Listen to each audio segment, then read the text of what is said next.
Hello, everyone. This is criminal profiler Pat Brown, and today we're going to go back half a century to a case that is like the UK #1 case for trying to figure out what happened, a big mystery. And I'm not sure whether more people are interested in the mystery of the actual murder or whether Lord Lucan killed himself or managed to run away and lived happily ever after in Australia or Goa or Zimbabwe or wherever they think he's rolling around.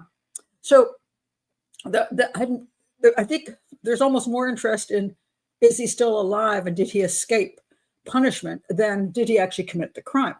But they're both very interesting. And so I'm going to address both of those today as to, Lord Lucan, was he guilty of killing his children's nanny and assaulting his wife? So a murder and an attempted murder. Or is he innocent of that? And just it was a very just horrible coincidence, as he said it was. And he thought they were going to take him down, and he decided he would best disappear. How he would disappear? He would disappear himself entirely, or he would disappear from the UK and manage to live out life someplace else, maybe at least knowing what happened to his kids in some fashion. So there are the two different areas of interest that people have. So, all right, before I get started, I do want to welcome everybody who is here in the chat room.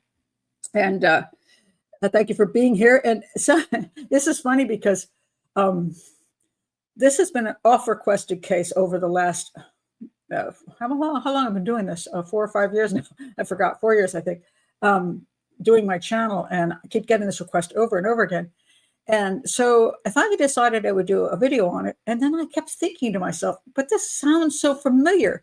So I did what I always tell you to do if you want to know if I've done the case. Go to the search engine at YouTube and put in Profiler Pat Brown and whatever you're interested in. So I put in Profiler Pat Brown and Lord Lucan and came up with nothing. And I looked and I said, but I have this memory. And then I went back and I put in Profiler Pat. No, where did I put it in? I think I actually did it. I'm not sure where I actually put the search in. It could have been my own, my own platform on YouTube where it's a YouTube studio where you can find stuff.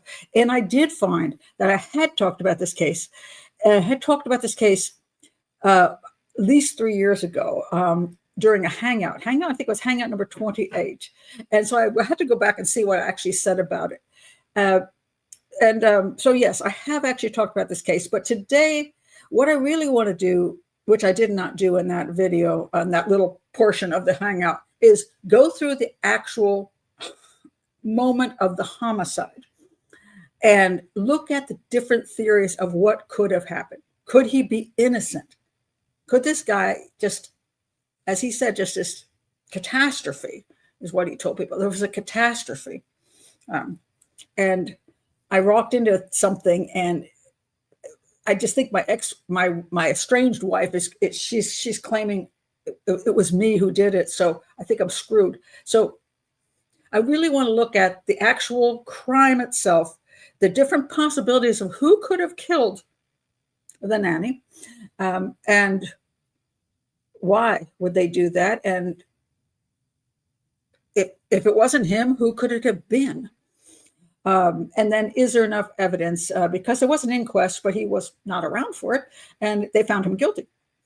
So it's a very fascinating case. I just want to say, if you're new to the channel, please do like and subscribe. That always helps out. And click the bell for notifications. And if you'd like to be in the chat room, please do click the link below to Patreon and check that out. See if you'd like to join and be here in the chat room. Okay, now to the case.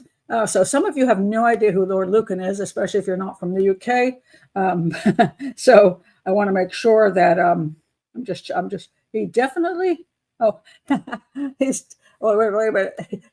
Caitlin says he's definitely got the blue blood look. He does. He's actually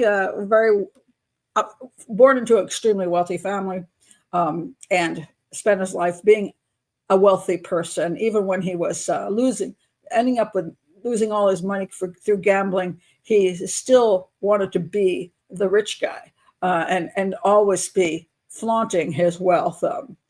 And yeah, and he was a very good-looking fellow as well, highly educated, good-looking. He actually was up for a role of James Bond, which it would have worked. So he was quite a spectacular fellow as far as what she pointed out. It's like, well, when I saw him, I'm like, hot dang, good looking dude, good physique, money, everything, aristocracy. I mean, she was like, all right. And he didn't have a lot of money when they met because he hadn't inherited yet the entire fortune of his family. And that's how he became Lord Lucan. And then when he did, both of them were into money, but it didn't go so well for so long. So I'm going to get into all of that. I'm going to get to this. Clarissa says, I'm sorry, but the mom is weird, such a flat effect. And I'm going to talk about that. Okay. Let me just so that people have absolutely freaking no clue who this guy is. I want to just introduce to you just basically who he is. All right. So I'm going to take this not from Wikipedia this time, just because I like the way this site, The Week, put it up here. It's called Lord Lucan, What Happened to the Suspected Aristocratic Murderer. 50 years ago, this week on 7th of September, 1974, so that was last year, that would have been, Lord Lucan disappeared following a murder at his estranged wife's home. Now, who was he? Now, the basic story is this, though. 50 years ago, the wife of Lord Lucan, this is the wife now, stumbled into a London pub drenched in blood, screaming that her estranged husband had murdered their nanny. But Richard John Bingham, the 7th Earl of Lucan, never stood trial for the brutal killing of 29-year-old Sandra Rivett, or Rivett. I'm not sure how to pronounce her name, actually. I'll call her Sandra from now on. The aristocratic gambler fled London and was never seen again, either because he's dead or because he found a way to hide out for the rest of his life. The evidence against him was damning, and this is what we're going to examine how damning it is, okay? Because there are many who think he did not kill his wife, and he ran because he thought he was screwed no matter what. And so I want to look at that. I'm going to take you to the crime scene with me. And one of the things I like to do in this channel is take you through the thinking process, not just Pat Brown, the profiler, telling you what happened, and this is my analysis, blah, blah, blah, but to take you through what I go through, what any investigator or profiler goes through when you're trying to understand a case and trying to figure out what happened. And sometimes you just lay there in bed and you just run through scenarios in your head. You go, does this make sense? Does that make sense? Could it have happened this way? Because if you don't go through all the scenarios, you may never really figure out what is most likely. And I say most likely because, this case never went to court. So we don't have every piece of proof that it was an inquest. But sometimes you don't have every piece of proof, but you're looking for the totality of the evidence pointing in a particular direction. You can have a totality of the evidence pointing in a direction where you can say, I feel as a profiler, this person is likely guilty. That is different from having a totality of evidence in a courtroom where a jury or a judge has to determine whether somebody is guilty or not. So as I'm doing it here, it'll be my opinion based on the totality of evidence I, as an outside observer and not a juror or a judge or whatever, am looking at. So anyway, it's still a fascinating case to the public. Who was Lord Lucan? So it's important to understand the players in this case, Lord Lucan and his wife. You want to understand both of them to understand the craziness that this couple had going in their lives prior to the day that all hell broke loose at the estranged wife's home, because he was living down the block. He was living in another place. They were separated. And so she was living in her house with their three children, and a nanny. And the nanny is the one who got killed, murdered, and she got brutalized. And the question is, was it him? All right. Who was Lord Lucan? Just so you understand who Lord Lucan was. Lord Richard John Bingham was the 7th Earl of Lucan, the Scion? I hate it when I can't pronounce things. Scion? of an Anglo-Irish aristocratic family whose great-great-grandfather ordered the charge of the Light Brigade, which is quite interesting. So it's a very, very historical family, and whose father was a socialist peer. And this word peer, if you're from the UK, you can explain this to me. I forgot to look it up. I'm not sure what peer means in this context. So he was a socialist peer who served in Clement Attlee's government. So he grew up with wealthy parents, famous parents, who were socialists. And then he kind of went the other direction. Born in 1934, Lucan went to Eton, did national service in the Coldstream Guards, and briefly worked at Brand's Merchant Bank in London. So he had a great education. He failed to progress there, and a spectacular win at, more words I can't pronounce, chemin de fer. Chemin de fer. Does anybody know what the heck chemin de fer is? Worth $26,000 when his annual salary was only £500. I'm sorry, 26,000 pounds. He had a spectacular win. He got 26,000 pounds, and his annual salary was only £500. This is before he inherited all the money. So he's like, whoa, this is awesome. So this convinced him to become a professional gambler. And people named him Lucky, although he really wasn't very lucky. And so it's kind of funny. I'm going to go to your chat room just because I want to know if you know what the heck that is. Railroad? Wait a minute. Chemin de fer. That's railroad? What? It's a card game. Oh, really? I've never heard of that. Really? All right. I'm learning something new here. Yes, he was born into privilege. But just because you're born into privilege, and this is what a lot of people don't understand, is you can be born into money, but your home situation, your relationship with your parents can suck. There can be things that you can be born into the poorest family ever, and you're actually born into privilege. Why is that? Because your parents were good parents. They were kind. They were loving. They cared about you. They cared about the whole family. They were wonderful. I would consider that the biggest privilege in the world. If you're lucky enough as a child to be born into a family full of love and morals and all that kind of good stuff that raise you right. I don't care if you're dirt poor. You are privileged. But you could be born into a family full of money, and people say, oh, you were privileged. And it could turn out that you weren't so much because you have money, but you didn't have anything else. Just saying. Just saying. All right. So he supposedly was, he got lucky this one time, I guess, at what you said, this card game called Railroad Iron Path. What? I've just never heard of this card game. I don't know what it is. Interesting. Okay. I'm not a gambler, as you can see. I did run a floating poker game when I was in high school for pennies, and I did always win. So I did do that.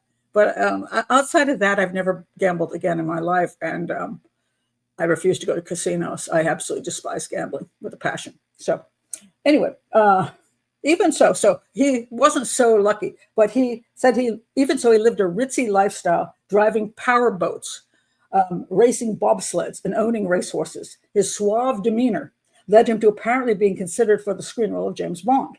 All right. So one of the things you're going to find interesting it's hard to figure out, and this is where I find it difficult. Both of these people have issues, okay? Both of the Lucans have personality concerns, disorders of some sort, both of them. What exactly they are and how they actually impacted each other and the children is the question. Oh, it says here, how did he become estranged from his wife? Okay, well, all right. Although he was a snob who reportedly refused to talk to people who didn't have proper shoelaces, Lucan married a middle-class woman, Veronica Duncan, in 1963. She was a sister-in-law of his friend Bill Shankidd. Soon after, his father died, and he succeeded to the earldom. Okay, that's when he got all the money. So very fortunate for her. She married him, as she pointed out, because she was getting older. Back in the day, if you were hitting your 30s, you were an old maid. She was getting older. She was very attractive. She did modeling and stuff like that. She was a very attractive woman, very attractive. She's still attractive. Well, she's dead now, but not so attractive now. But up until the day she died, personally, I still think she's I'll show you a picture of her the year she died. And I think, for a person of her age, she's lovely and elegant and very attractive. And that was without a filter. So I'll give her credit on that. So anyway, back to this. All right. So she saw him as an educated, handsome, relatively wealthy guy who was going to come into more money. So she was like, good deal. And she claimed, and this is interesting, she said she wanted, her whole thing in life, she thought she should have, is to get married and have a family. And I think she had issues growing up. Again, we're talking about the privilegey thing. Something was not so right in her family that she lived in, and nothing was so great in his family either. So they're both damaged people. So I think she had an illusion of what she thought would be a great life, and that would be marrying the proper guy. Oh my gosh, somebody guy really great, and I can have a family with him, and it'll all be just grand. And he actually said, well, it's because you're getting older that you're marrying me. Like, well, so he was considered, he wasn't that popular. Neither one of them were actually popular. And he had so much money, he wasn't necessarily popular because people liked him, but because he had money and he was an earl, you know what I mean? So, Lord Lucan. And he used that to his benefit, but he really wasn't popular. People didn't really like him very much. They used him, but they didn't necessarily like him so much. So he ends up marrying her, and soon after, Daddy dies, and then they come into a crap load of money. The couple had 3 children, but Lady Lucan suffered from postnatal depression, and the marriage gradually fell apart. Okay, so... let's see, is this a picture I want to show? Okay, yeah. Okay, so here they are, and their life was very glamorous. I mean, they went to all the fine places. So she would go where he gambled, and they would leave the children with a nanny and just take off out of town and go to Monte Carlo. And of course, their outfits were gorgeous. They looked attractive, and they had everything. And but what she said, which is interesting, she said he never actually communicated or connected with her. She said that she could go places with him, and she said she always felt like she was alone. She'd go to Venice, and here you were in Venice experiencing all the things, you're in your gondola and all that crap. And later on, there was just nothing there. There was no one to discuss it with. It's kind of like a single person says, I went on a trip by myself. And the bummer is that, and I've done this, I've traveled a lot alone, and it is kind of a bummer. Like, I went to Guatemala for three weeks. If I had gone with somebody, we could sit here today and go, oh my God, do you remember when but I had nobody to talk to about. So I'm like, okay, those are my memories, but no one to share with, really. I could tell people about it, but they're like, because they can't relate. So the nice thing about people in a partnership, having a partner, is that they have that to share. Sometimes that's true with your children or your sisters or brothers or your parents, whatever. But you have somebody to keep those memories with. And it's lovely. I've traveled with my sister, and I've had great memories with her. And we still laugh, about the things that we experienced together. She felt that he was so distant and so uninterested in having any kind of true relationship that that was like being married but not being married. He was mostly into his image and gambling, which is what he did nonstop. They had the 3 kids, but again, they left them with a nanny. They went off and did whatever they did, and the 3 kids were raised by the nanny, pretty much. And she found that kind of upsetting because she said that her children would often consider the nanny more of a mother than she was, which is probably accurate for 2 reasons. One is because if a nanny takes over and does spend all that time with your children, they are going to see her as a mother. And 2, if you're kind of not so motherish yourself, which she wasn't, and I'll get into that in a minute, your kids are like, yeah, you're both you and dad. Yeah. So They had issues. So they said she suffered from postnatal depression. She started having what they consider psychological issues. She said she got depressed and would like want to sleep all day long. And so husband was trying to take her to get help from psychiatrists, and she didn't want to go some places, so he wanted to stuff her into. So she said, "We'll have them come to the house and we'll talk and stuff." They gave her drugs, of course. And why was she depressed? Was it, again, I'm not overly fond of a physical, chemical reason for postpartum depression. So don't get all angry. Don't go. I mean, it's one of these subjects that people get all angry about. But I do think she wasn't happy being a mother. I think she had kids and it didn't turn out the way she wanted to turn out. And her marriage didn't turn out the way she wanted to turn out. So she was depressed. Now, mind you, I'm going to talk about this. A lot of the problem could be her. She does come across as really cold. And I'm going to get into that in just a second. So anyway, yes, Lucan spent much of his time at the tables at the Claremont Club in Berkeley Square, owned by his friend John Aspinall, running up large debts and drinking heavily while his wife sat in the area known as the widow's bench. He tried to have her committed to a psychiatric hospital, and they separated in 1973. Bitter custody battle ensued. Lucan became obsessed with the idea that she was incapable of raising his children, which is not too unreasonable considering she didn't really want to raise children. She just wanted the nannies to do it, and then she still wanted the credit. But he lost the court case, running up huge legal fees in the process. So he was going broke trying to get custody of the children. And why he wanted to get custody of the children, this is a whole nother issue, because he himself wasn't a great father, because he was a gambler and he spent most of his time away from his children, leaving his wife alone. So that's why she had a nanny. So probably the nanny was more of a relationship to her than the husband. So this is a huge freaking mess. So that's the background to this, okay? Up to the time when the homicide occurred of the nanny and the attempted murder of the wife of Lady Lucan. So let me look at a couple comments. I want to point out where I'm getting some of my information from. Lady Jane says, I think he thought he could do whatever he wanted, and she would allow it. This is actually brought out in some of the commentary that she was very compliant. I mean, she just went along with the program. And so he was happy to have someone he could control, and simply he could do what he wanted, and she would not be a pain in the butt about it. That is true. Very different backgrounds and personalities.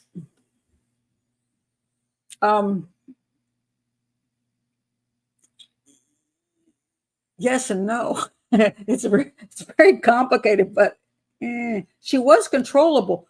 But on the other hand, I will say this much: she wasn't that controllable. She is a very, very calculating human being. Very calculating. When she went to court and all this stuff, the way she talks, I'm going to show you where I got. Oh, let me just go and give you where information. She was intelligent, extremely intelligent woman. Okay, so I want to show where I got my information from. All right. So here's one place, The Hunt for Lord Lucan. Ignore the sock quack stuff. I think this is a BBC production. I think it was. And it's actually only an hour long, so ignore the hour and 53 minutes, because I thought, oh my God, I have to go do much more. And then they repeated everything. So this is basically stolen. But this is a documentary done which talks about what the background, and then the homicide, the crimes, and then they question whether he really did it or didn't do it. Okay, that's that one. And then I want to mention this guy. This guy has his channel called They Got Away with Murder. And the guy's name is Mark John McGuire, written and narrated by Mark John McGuire. As you can see, he got nearly 500,000 views on this. And he's only got 70. He's got about the same amount of subscribers as me, but my God, does he have one heck of a huge view rate. And I know why. Okay, I will say this. So I'm watching this, Death in Belgravia, What Became of Lord Lucan by Mark John McGuire. Oh my gosh. The guy has a voice, was one of those beautiful radio style voices I've ever heard. And when he writes this himself and describes everything. He has a huge vocabulary. It reminds me of some like Edgar Allan Poe writing poetry. I mean, it's great. I mean, and so I went to subscribe to it after I saw this. And I said, wow, I love this guy. I went to subscribe to it, and I found I'd already subscribed. So I'm not sure what the other. I must have run into his commentary documentary on some other show I did. I couldn't figure out which one it was, but I'm like, obviously I liked this guy before. I still like the guy. Now I have a disagreement with him. And I don't know how many times I say this over and over again. Just because I don't agree with somebody on every single point they make doesn't mean I can't respect them and like them. So I disagree. I'm going to tell you where I disagree with him, but the rest of it is so good. I just absolutely adore him. I mean, I do.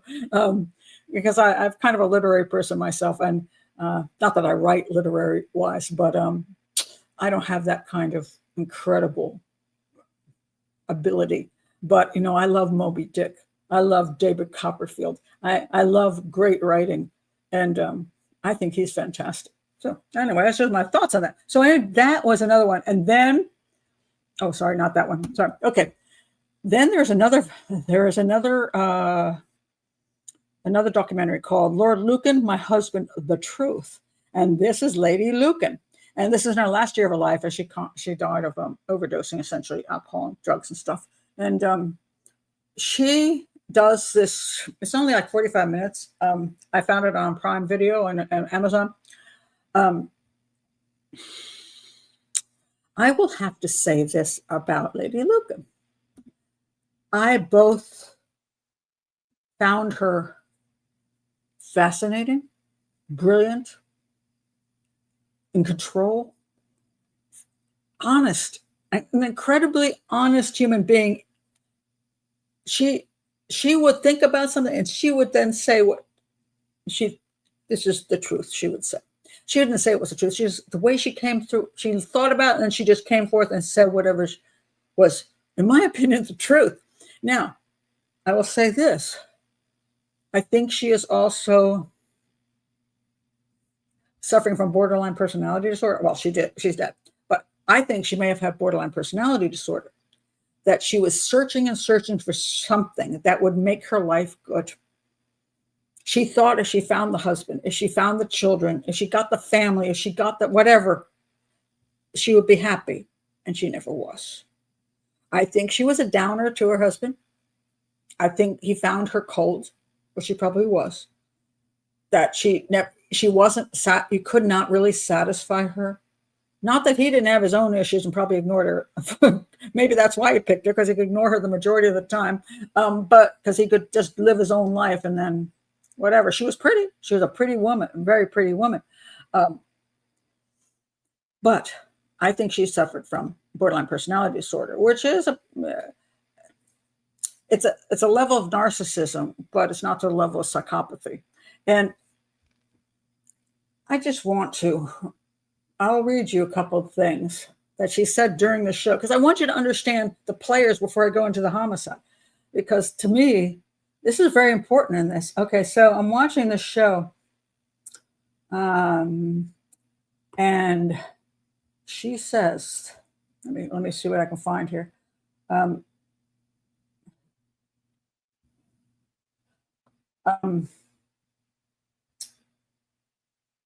Okay, first of all, she's talking about her children. Okay, and she said, I'm moving it back here. All right, just fascinating, because she both is very insightful about herself and absolutely doesn't understand herself at all. It's a weird combination. So I'm going back here. I'm trying to find the beginning of this particular statement she made, because hold on. All right. So now so the interviewer says, "Do you think you were a good mother?" She goes, again, I said, "Do you think you were a good mother?" She says, "I could have been better." In what ways? Perhaps I did stay in bed rather too often. And then she laughs. In other words, she had depression issues. And so she was sleeping, and the nanny took care of things and she just slept. And she said the nanny got very indignant. Indignant. I can't speak. Because sometimes I would hire a temporary nanny to come on her day off. So she's got a nanny, but no nanny can work 7 days a week. So on the day off, she hires another nanny because she doesn't really want to be with the children. And the question was, do you look after those children? And she said, the nanny, not even on my day off do you look after those children. And so then she goes, well, it was only a few times. But you know how it's like a drunk who says, all right, person who's drinking, I only had 2, and they had 10. I'm sure it was many times. She's downplaying the fact that even when she could be alone with her children, she didn't want to be. She just wanted somebody else to take care of them. And then she says, oh, the nanny just wanted to criticize me the whole time. She goes, I also did take them out. And they used to call it the glorious day, because I had a good time on my day. So in other words, when she decided she would take them out, probably when she says the day, I'm going to say 1 hour maybe, she took them to the park or whatever. And they had a glorious time because she probably catered to them, gave them all the treats they wanted and whatever they wanted. It's like the divorce situation where the parents try to, basically bribe their children so that they like them better than the other. So I think when she got her day with them, she bribed the living crap out of them in order to get them to like her. And then she said, my great pleasure was in teaching them. Now, mind you, I'm a homeschooling mom, so I'm like, oh, she liked teaching them to read and write and add up. Okay, again, oh, that's so cool. That's what I, as a homeschooling mom, love, by the way, which I did for 14 years, every day of my life. And then she says, although it only took perhaps 5 minutes a day doing it. 5 minutes a day. How much could you get done in 5 minutes a day? It's pretty funny. I'm like, okay, then. All right.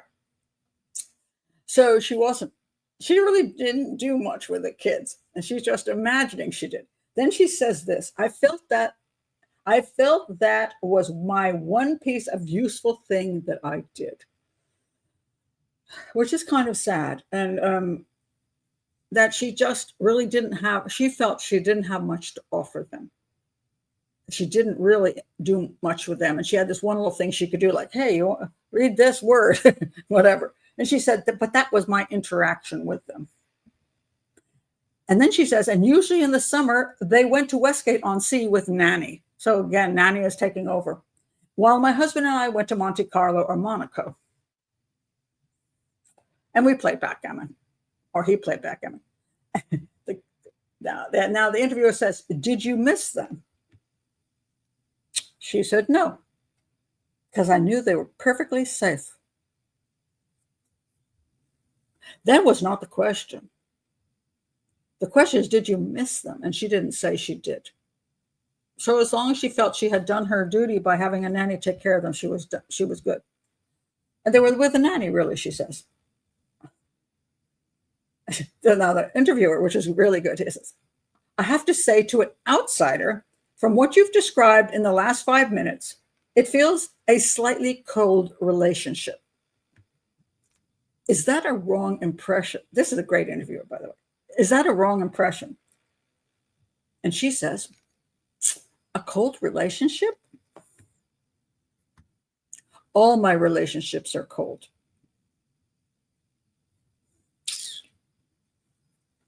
And there you have it. Fascinating to me, just absolutely fascinating. that is who she is. So the reason I bring this up, because if you're looking at a crime and you're trying to decide who's telling the truth in a crime scene as well, you have to understand who your players are, who the participants are. She, on one hand, is very insightful. On the other hand, she's completely blinded. Both at the same time. And I find that, again, not a psychologist or a psychiatrist, but I find that the kind of behaviors and understanding of a person who suffers from borderline personality disorder, they have a level of narcissism which prevents them from understanding themselves. But on the same hand, sometimes they're willing to admit that they lack certain things, unlike a psychopath who never lacks anything. So that is who she is. And so we're going to look at when she makes her claims, can we believe her claims? And that's what's important. And also why he did what he did. Why would, if her husband decided to knock her off, why did he decide he needed to knock her off?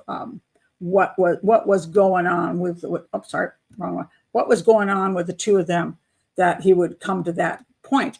And was his personality the kind of personality that will push him to that point? So somebody says, reminds me of her sister-in-law. Well, we all have some people near us who have this kind of thing going on. Loretta says, I try to teach my cat math. I usually give up after 5 minutes. Maybe kids were unteachable too. Well, this is not actually an unreasonable thing to say, because my own daughter, who is homeschooled by me, says, I will never I cannot homeschool. She says, I'm not the teaching type. And when COVID hit, I homeschooled my granddaughter for the remainder of the year and then for the entire next year. And my daughter's like, I couldn't do it. Even though she was homeschooled herself, she's like, yeah, not happening.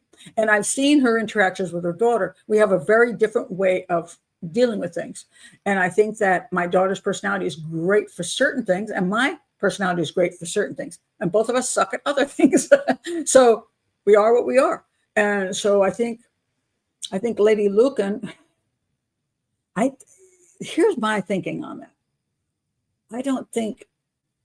I think she tried to relate to her children as adults. I don't think she had the motherly thing going on. And the kids were not adults. And interestingly enough, now after the homicide of the nanny and her assault, and he disappears, she ends up not with the children, and she has not had any contact with the children in the last 30 years until she died. So clearly, it was not a great relationship. She never ever managed to, in spite of what looks like something is happening here, it really wasn't happening there. And so she lived alone for the rest of her life. And maybe that's where she should have been to begin with. I think she had a fantastical view of the happiness the children and family would bring her. And I don't think she was bad to her children. I don't see any evidence that she was abusive to her children. She wasn't any Munchausen syndrome by proxy person. I don't see the abuse in there in any way. I just think she was just vacant for a great portion of being with the children. They just didn't interact with her very well. And so she became an unimportant person to them. And I think the children may have also believed their father was innocent. And then she said he was the one that was the guilty party. And I think maybe they just hated her for that because it was convenient. So kind of a mess. But the kids just ended up with two parents who weren't really suited to being parents, either one of them. Glenn Close plays a classic example of borderline personality and fatal attraction. She did? Maybe, if she wasn't psychopathic.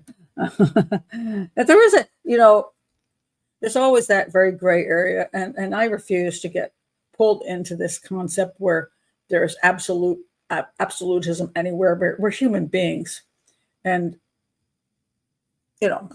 it's tricky.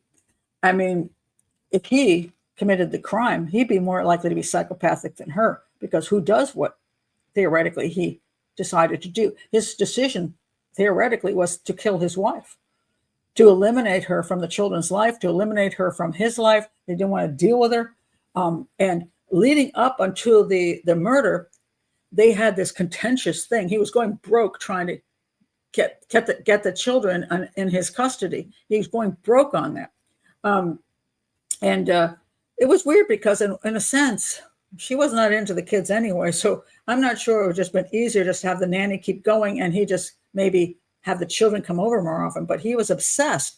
And one of the problems with him, he was an obsessive person. He was obsessed about gambling. He was obsessed about being rich. He was obsessed about being the cool guy. He was constantly obsessed. He was very narcissistic, in my opinion, to the point where he had to always win. Oh, yeah, win. He wanted to win, win, win, win. He did not like losing.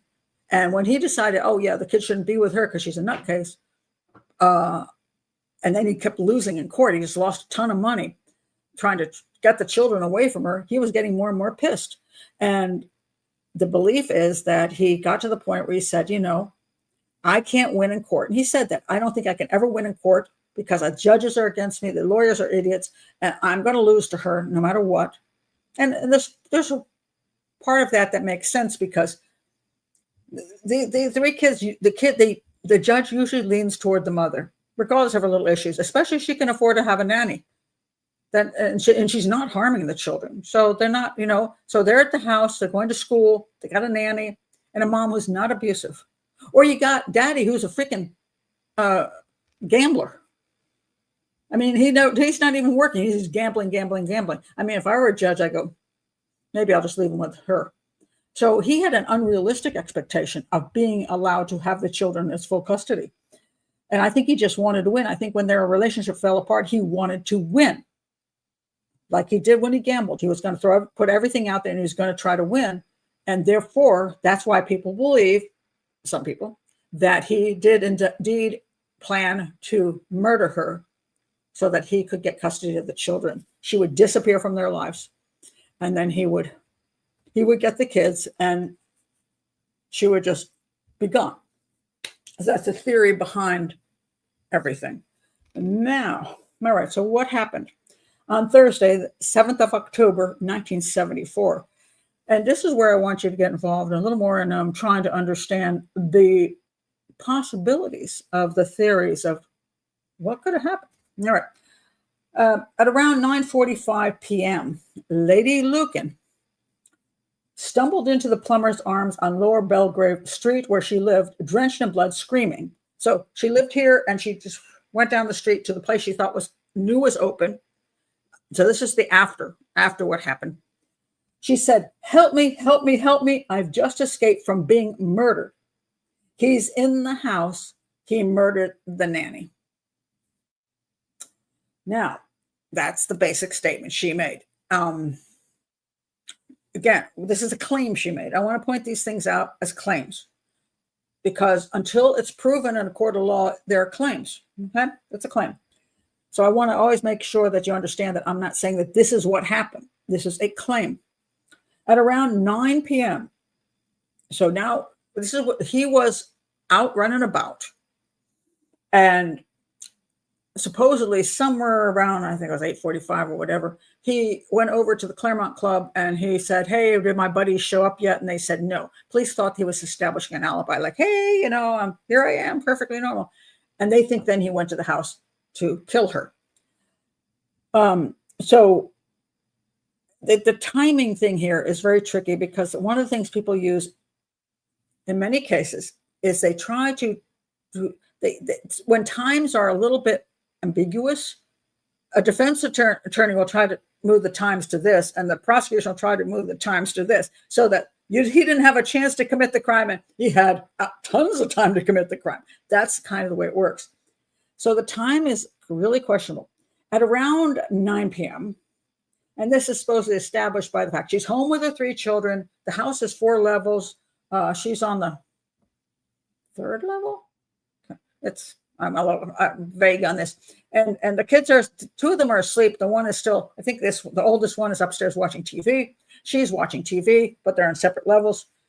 And at 9 p.m., she had asked her nanny, Sandra Rivett, 29 years old, to make a cup of tea. So a lot of these reenactments will show Sandra coming in and saying, would you like a cup of tea? Now, understand, Sandra's dead. We don't know what the heck Sandra actually said. We don't know what he actually, we have some information from him, which I'm going to read to you from his letters, which are very interesting. His statement to his mother and to a place he showed up after the crime went down, and a couple letters he wrote. Those are his statements. The rest of the statements come from Lady Lucan. So she's the one that's saying this is what happened. She's the only one, except for his few little statements, who he never got to sit with the police and go through an entire interrogation or whatever. It comes from her. So you always have to keep in mind that we don't really know. The kids threw in a few little things here and there, and you can watch all the shows and look into that, how much they gave information that might support or conflict. All right, so approximately 9 p.m.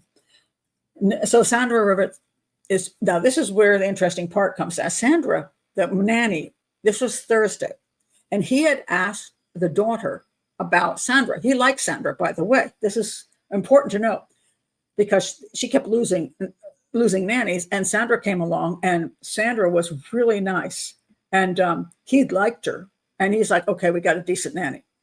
She was only with him, I think, 6 weeks when she got murdered. She liked the nanny. He liked the nanny. The kids liked the nanny. Sandra was great. So this wasn't a case of somebody, they liked her. So anyway, she was supposed to, on Thursdays, that was her usual night off. But because she had seen her boyfriend the night before, she had switched nights. And she was going to be home on Thursday night. But he thought she was not going to be there on Thursday night. His daughter said, Thursdays are a night off. This is important. So anyway, the nanny's there, which she is. That's a fact. So because she got murdered there. Sandra goes and she says, would you like a cup of tea? Or she asks her for, and she says, yes. So Sandra goes down to the basement kitchen, which supposedly is like 4 flights down. There's a hell of a long way down to the bottom of the house, below even the first floor, basement kitchen, to get her a cup of tea. When she did not reappear, Lady Lucan had gone down to investigate. Now, here's a point as we get into what do you think happened here?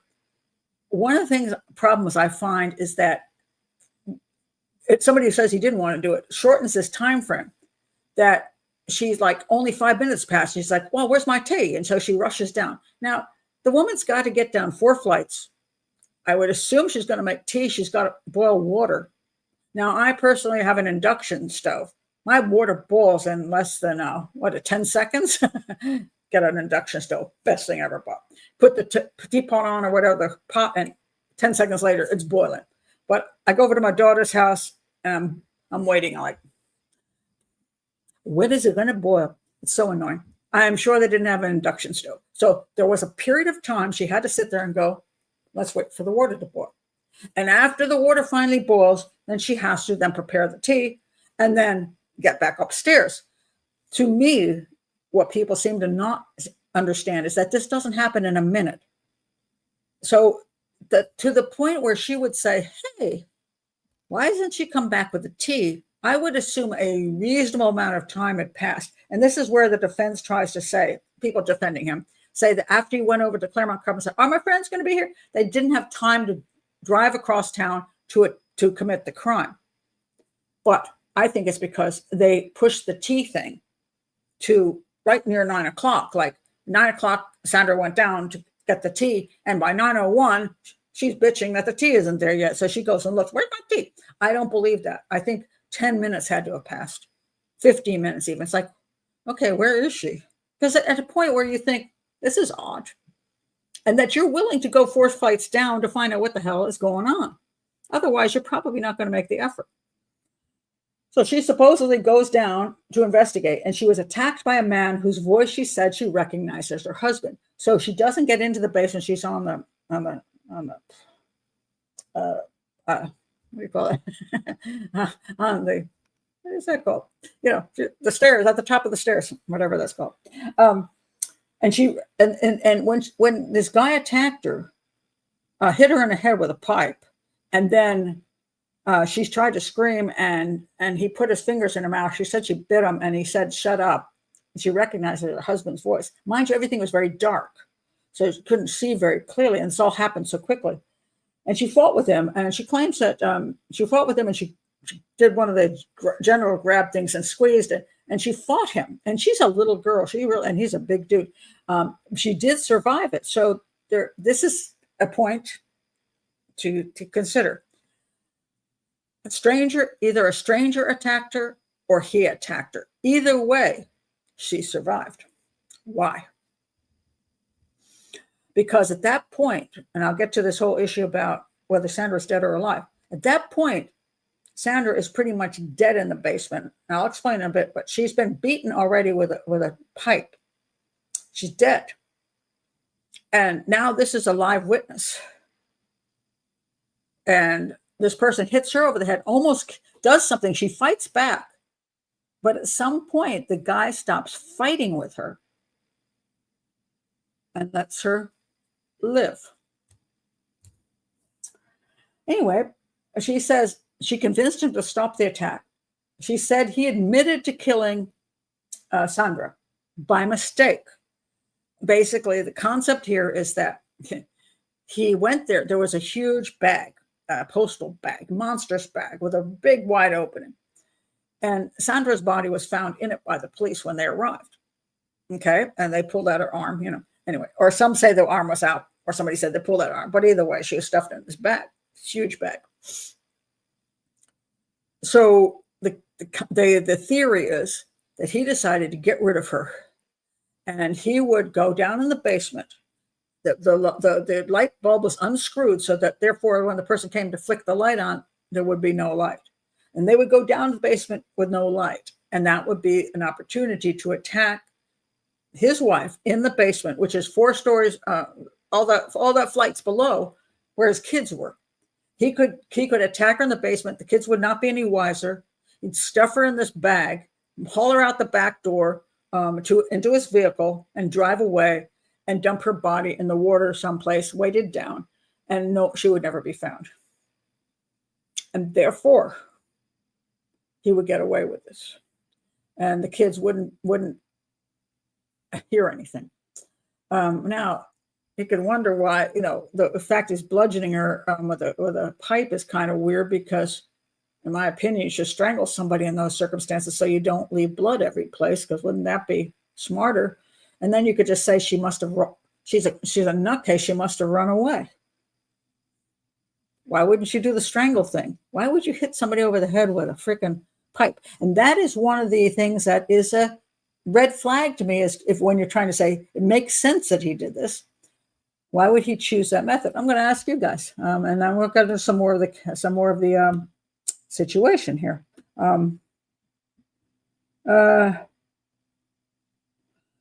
Amy, hi Amy. Could it have been that Lady Lucan hired someone to kill the nanny and hits her not too hard but enough to frame Lucan? Well, okay. This is what I'm aiming for here. There's nothing wrong with every theory, because that's how you have to go through it. So Lady Lucan, who was quite conniving, in my opinion, to some extent, or at least I don't think she was conniving. I take that back. She wasn't conniving, but she was capable. Let's say she wanted to blame everything on him. So she hired someone. Okay, I'm thinking this through. Sometimes I'm envisioning this thing. This is what a lot of times I envision things. Okay, so she says to the killer, what I want you to do is, she's going to be in the house on Thursday night, and I'm going to tell her to go make me some tea about 9 o'clock. I want you to be downstairs in the basement, and I want you to knock her on the head. Unscrew the light bulb, hit her on the head. Where's the problem? I'm going to stop right here. I want you to see where the problem of the theory, in my opinion, again, it's a good theory to consider. Where's the problem with the theory? At least what I'm seeing.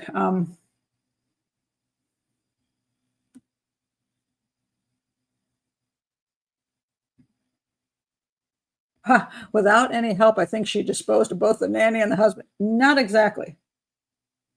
Wait a minute.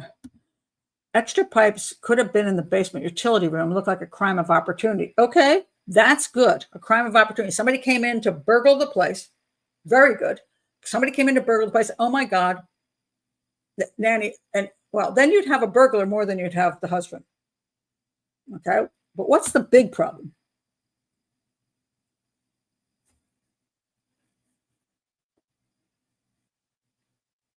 The pipes, that's not the problem. The pipe is not the problem. I guess why I'm screwed. Okay, the light bulb. I mean, the idea there is that the person actually has a really good question.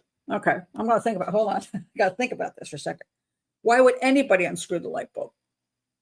If you're going to kill somebody, what does it matter if they see you? Because you're going to beat them to death anyway. So what's the point of unscrewing the light bulb?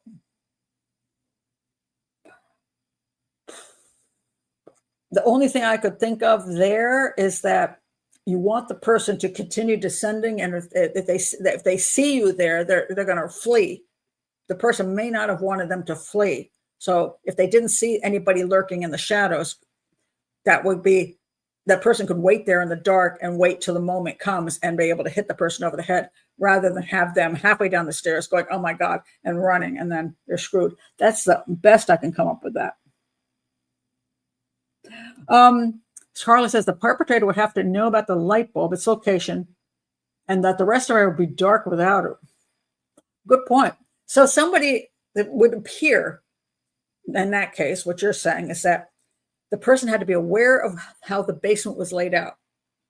It had to then be Lord Lucan, Lady Lucan, or somebody Lady Lucan or Lord Lucan hired, and they had to then tell them how the whole thing worked, or bring them in at another time and show them around. But that's not the issue I'm having. What is the problem with if Lady Lucan wanted to off the nanny in order to blame her husband? What is the one piece of evidence that exists that says that is not a good theory? It's a huge piece of evidence.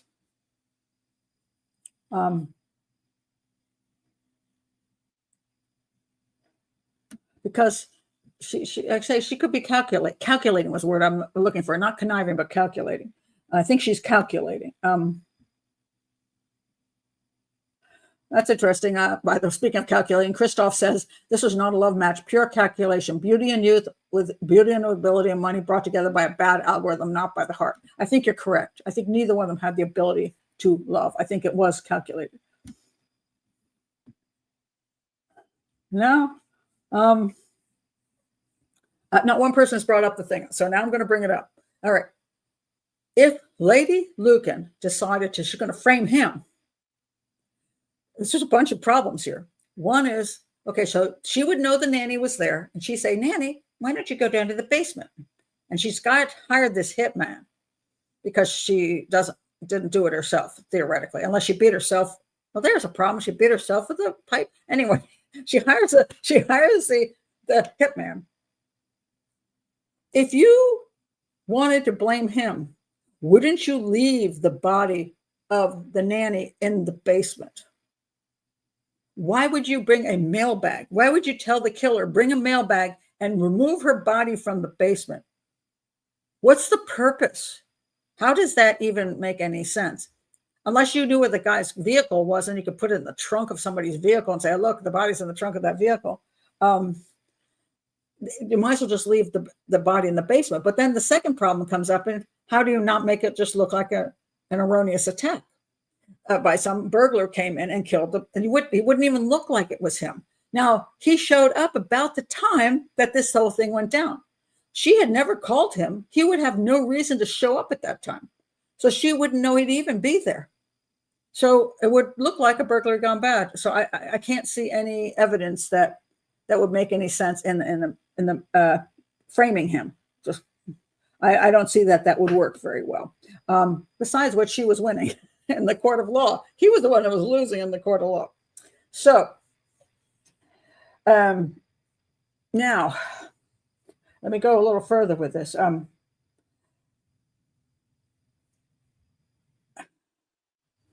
I think I want to read what he says happens. So, after what happens is he says he arrives. Let me read. I'll have to read what he says about when he arrives.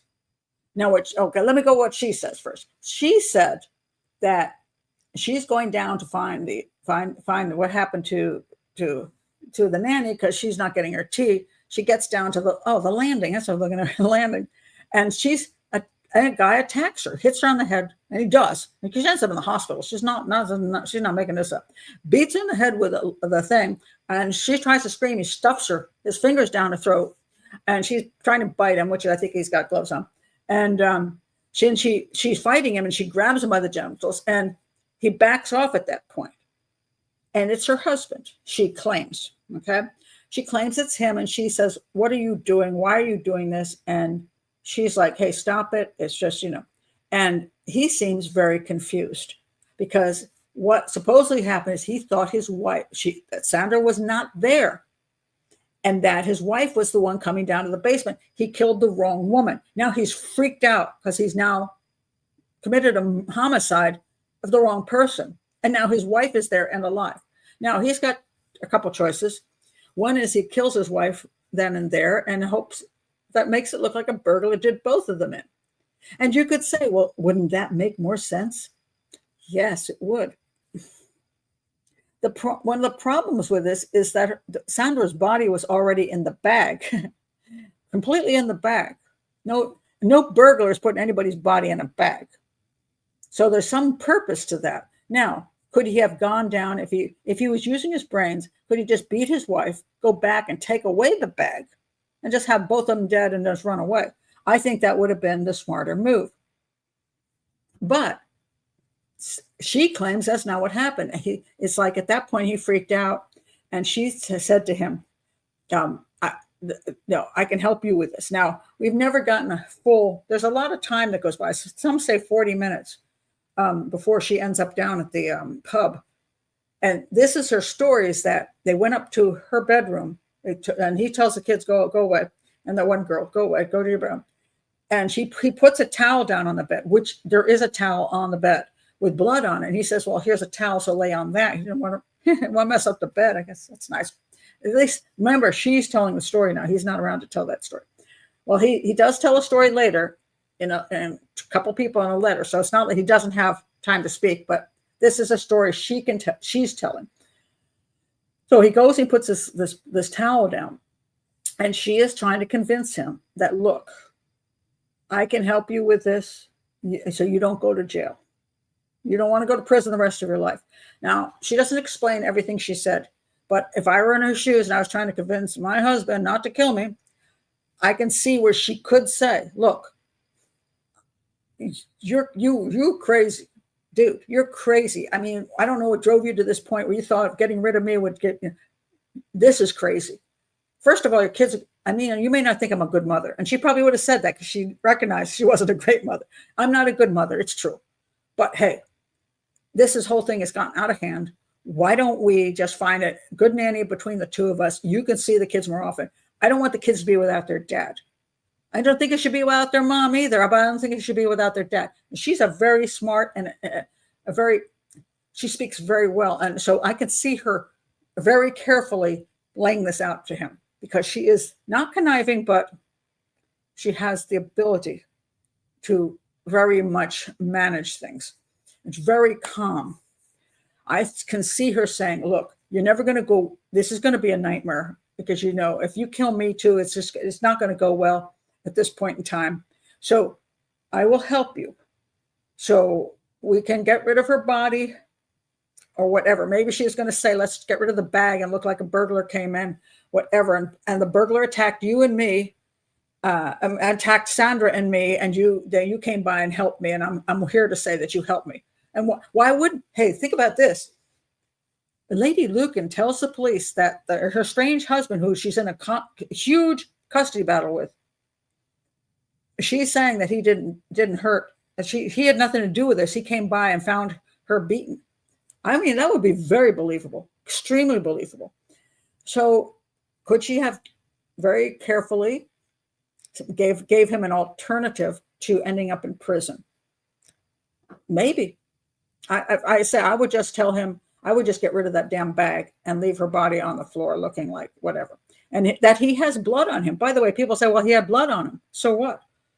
I mean, if he helped his wife, if he went down and checked on Sandra, which I'll get to in a minute, because I don't think there's a lot of things he said that don't match well. But if he went down and checked on Sandra to make sure she was alive or dead, he checked on her to see her state. He could get blood on him easily. And then he goes and gets blood. Easy for him to have blood on him from both his wife and Sandra, even if he wasn't involved. And if he gets in his vehicle later, the same thing can be true. He could have just been there and touched people. And she could have told him that. And so what happened, she says, is that she told him that, whatever, that she would help him. And he went into the bathroom to look for some kind of medicine, barbiturates or whatever, to put her out, you know. And she was afraid that he would then give her the medicine and then kill her. And he supposedly went to get something to wipe her face off. But when he went in the bathroom and turned on the faucet, she claims that gave her she knew he couldn't hear as clearly. And that gave her a chance to get out of that bed, go down the stairs as quickly as she could, run out the front door, and then run down the street to the pub, which is where she said, this is what happened. He killed the nanny, and he did this to me. And the police were called. She got away from it. And now he says, basically, that she was setting him up. That's the theory. And she is, and I say not the words, not conniving, but she's clever. And she is able to very carefully think things through. So, in theory,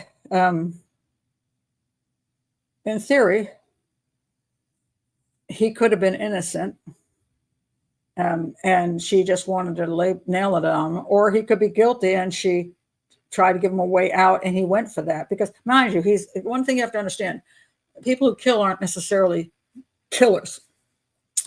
He was desperate in his own mind to get rid of this problem, and she was the problem, and thought probably if he got rid of her and got rid of her body, whatever reasons, they would know what happened to her, and then he would go on, and in other words, he was betting that he would win. And so either that's true, that he did plan to kill her, and he accidentally killed the nanny instead, and then didn't know what the hell to do, so she talked him out of killing her. So then he ended up running because she went and ratted him out. So there's all these things going on. I'm going to check your comments. Then I want to go to what he said happened, and I want to see where things make sense and don't make sense. Would she care enough about custody to commit murder? Good question, Lynn. I don't think so. I think she was enough estranged from her kids in general that I think she went to court and all that stuff. And I think she wanted to prove she was a decent mother, more of an image thing than that she cared as much. But I do not think she killed her nanny at all. I mean, I think that's just, I don't think so. It makes no sense in this thing. So if we get rid of her as a suspect, there's three suspects then. One, he did it and he accidentally killed the nanny because he thought it was her. Two, he hired a hitman, and the hitman accidentally killed the nanny thinking it was her. Or those are the two. Okay, those are, or there was truly a burglar. Somebody just came in, I take it back, there's four. A burglar came in and wasn't planning to run into anybody. He did, but why he's carrying a mail sack with him doesn't make sense. The other one would be that it was somebody who wanted to do in Sandra. But for a person who wants to do in Sandra, it seems odd that he would know where to go in the house, go to the basement, what time he'd know to go to the basement, even when she wasn't even supposed to be there that night. And then he'd carry a mail sack. Again, just kill her, just beat her and walk away. The mail sack is pointless unless you're somehow trying to eliminate the ability. You want to make sure that that body is not around because it's harder to solve a crime without a body. But somebody's just going to off the nanny is probably not going to do all that. So, and neither, by the way, would if you hired a hitman, would you waste your time having the hitman try to remove her body, or you just have the hitman just go in there and look like a burglar? So only person that makes sense that even thought he should remove the body would be him. So that's why the police immediately looked at him and said, well, you know, this guy. That is probably, yes, Carla, correct. I mean, the unscrewed light bulb is a whole planned thing, which is unlikely for a burglar to do. Not that burglars haven't unscrewed light bulbs, mind you, they have. But at that location in there, I mean, it could be true. And let's not eliminate things that at least have some probability. Maybe they're not, well, maybe they have some possibility. Maybe not a probable, but possible. I'd be more happy with a burglar unscrewing a light bulb than a burglar bringing a huge mailbag to drag a body away. One of them doesn't make any sense. Carla says, I can't believe burglars carry their own makeshift body bags. Yeah, this is totally unnecessary, and people don't do more than they have to. Mike is a good point here. But borderline personality, folks can be very manipulative, clever, and vindictive. And I agree with that. I think that is true. The father was there. So here comes the interesting part about the father being there. So the father comes there, and one of two things happens. He was the killer, or he happened upon the killing. Now let's look at what Daddy says. Daddy says, because I find this absolutely fascinating. So he wrote, so after this happened, he drives away. He claims he arrives. And after this happens, he drives away. And then he tells a couple different people what happened. His mother, and they drives like 45 minutes to some friend's house, and his buddy's not home, but his wife is. He tells her a few things. Then he writes a couple letters. I'll read you the letter to me. That is very important. Dear Bill, the most ghastly circumstances arose tonight, which I briefly described to my mother. When I interrupted the fight at Lower Belgrave Street and the man left, Veronica accused me of having hired him. So he claims that he got there, and by the way, he spies on his wife. He's playing private detective. He's trying to spy on his wife. He actually hired detectives too, to prove that she was a crappy mother so he could get custody. So he was spying on her. He claims that, so he goes over to the club and he's like, hey, my buddy's arrived. No, not yet. And he drives straight to the wife's house. And he supposedly sees in the back, the downstairs in the basement, because he pulls around behind the house, right? That he sees through the Venetian blinds this fight going on. Now, the police say you can't even see through those freaking blinds. So the story didn't even hold water with the police. So they're like, no, it's not working. But let's say he did see a fight in the basement. Who was the fight? If the bad guy was in there and he sees some bad guys in there fighting in the basement, what does he say? I interrupted the fight. All right, somebody tell me who is the bad guy fighting with? Okay, this is where the proof comes in. Oh, the man. Yes, it was a very vague description. He's a big guy. That was it. Well,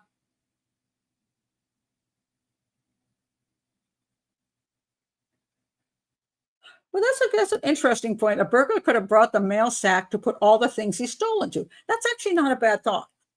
It's a very huge sack, so I don't know what the hell he's taking out with him. He won't be able to carry that sucker.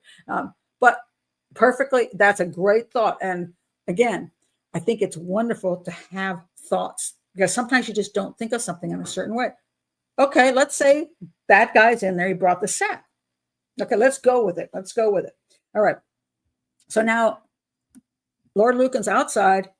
He sees through the blinds, which you can't see through, a fight going on in the basement. What is he actually seeing? Maybe the silver tea service. Yeah, it could be. I'm not offended by that concept.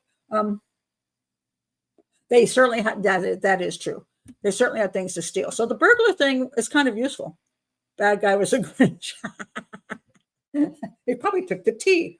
Not that I think it's, but it's but the concept is perfectly fine, because you should always consider the different possibilities. And I have been embarrassed believe me, not considering some things. And that's why you want a team, because you can have a team of detectives, for example, and three of them will think one way and one will go, and they'll go, crap, we never even considered that. Just because you have a different way of looking at things. It's great. Well, supposedly, I don't really know. Supposedly, the Venetian blinds were just too close, and the police said he wasn't going to see anything. But he said he saw a fight. My question is, this is the important thing. What fight did he see? Who was the burglar fighting with? Because if it's not a hitman, then it's either Sandra's bad boyfriend who had an alibi, somebody who wanted to kill Sandra, or a burglar. Yes, there you go. Now, Liz says the burglar's fighting with the nanny in the basement. Okay, so now here comes the problem. Lord Lucan, in his own words, says, when I interrupted the fight and the man left, Veronica accused me of having hired him. If he interrupted the fight with the man and Veronica, what condition is Veronica in at the time he interrupts the fight? Oh, well, you could see bodies moving around. So let's give him a break. He somehow saw the fight. He went into the basement and he broke up the fight between the bad guy and the nanny. This is supposedly the fight that killed the nanny. She is alive. Theoretically, if they're still moving around, yes, she would be alive.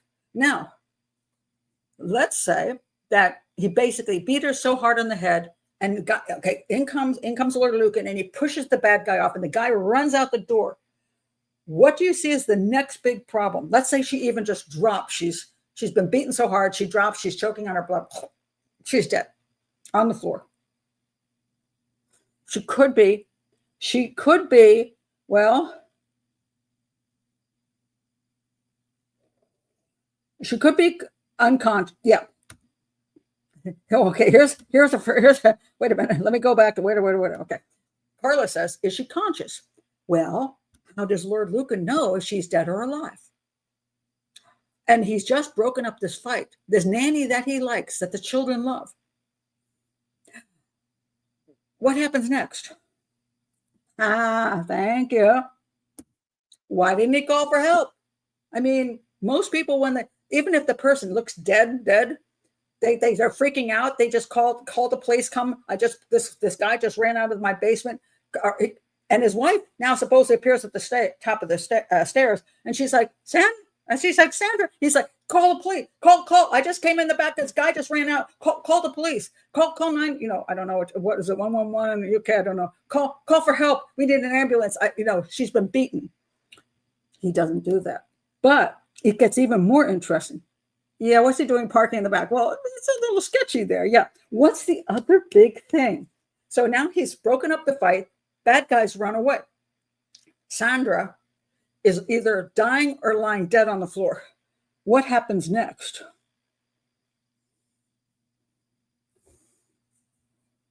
What happens next? Where does Sandra end up?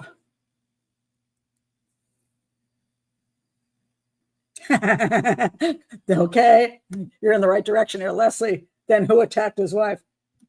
Yeah, I'm getting into that one. You next. So you jumped me one, but that's, yeah. Why would Lady Lucan be attacked? And this is correct. What the heck?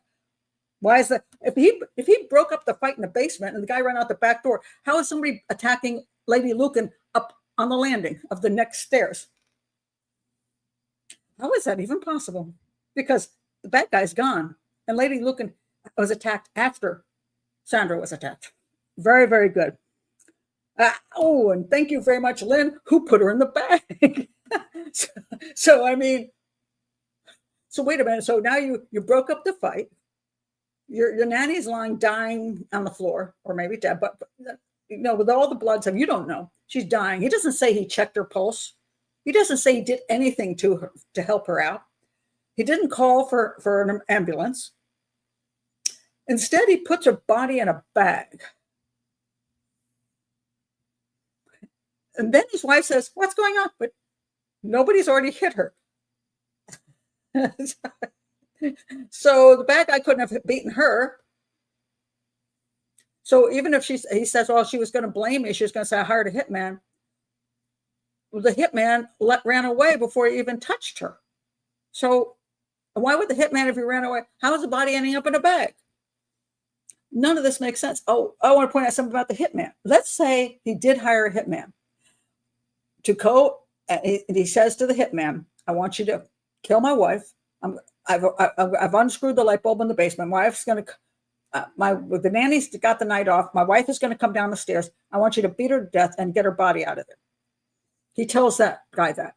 What do you see as the problem with the hitman thing now? What doesn't make sense with the hitman stuff?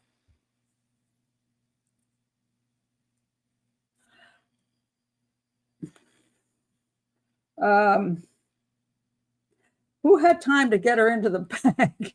Well, if the wife was already on the stairs, now the theory is, some people think, well, I've heard the theory that since it was 40 minutes that went by after they got upstairs, he said, well, she was going to help him. So she went downstairs to the basement and helped him put the body in the bag.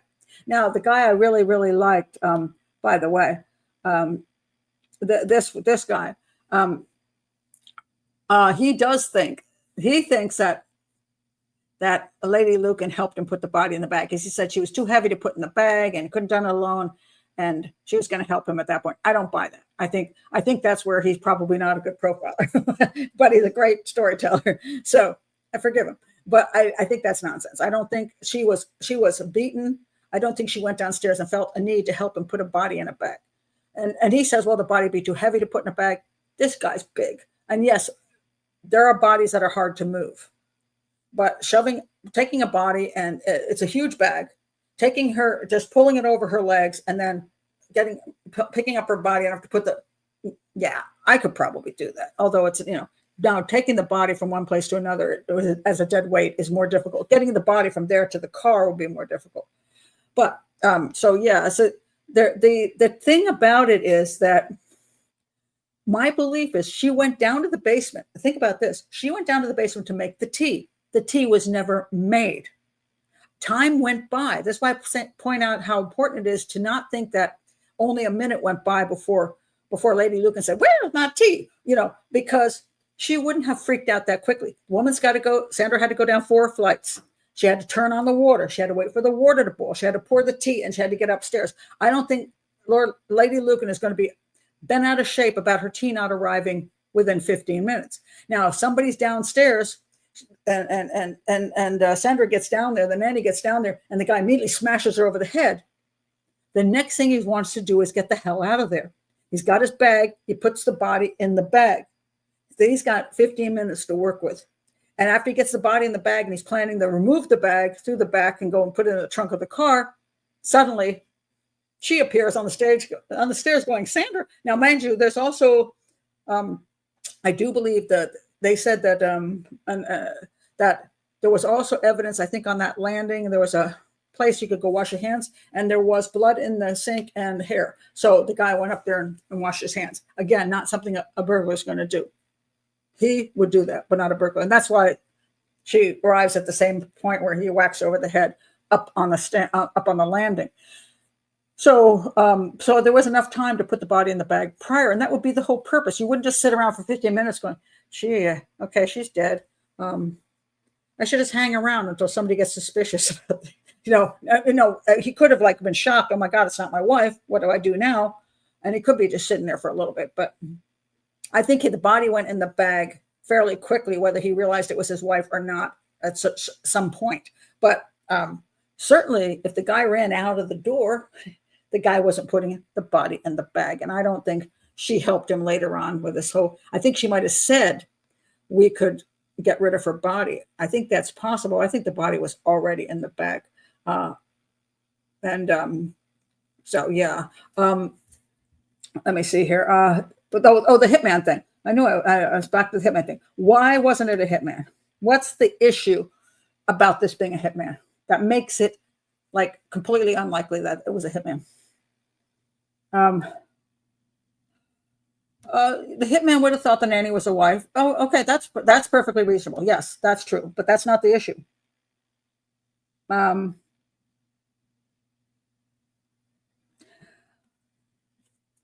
What is the one thing he is not going to do if he hired a hitman? Somebody tell me.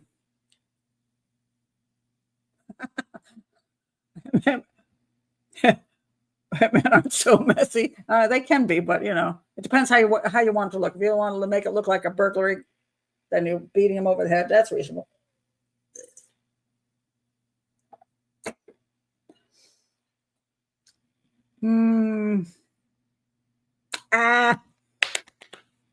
Thank you, dog's discussion. You nailed it.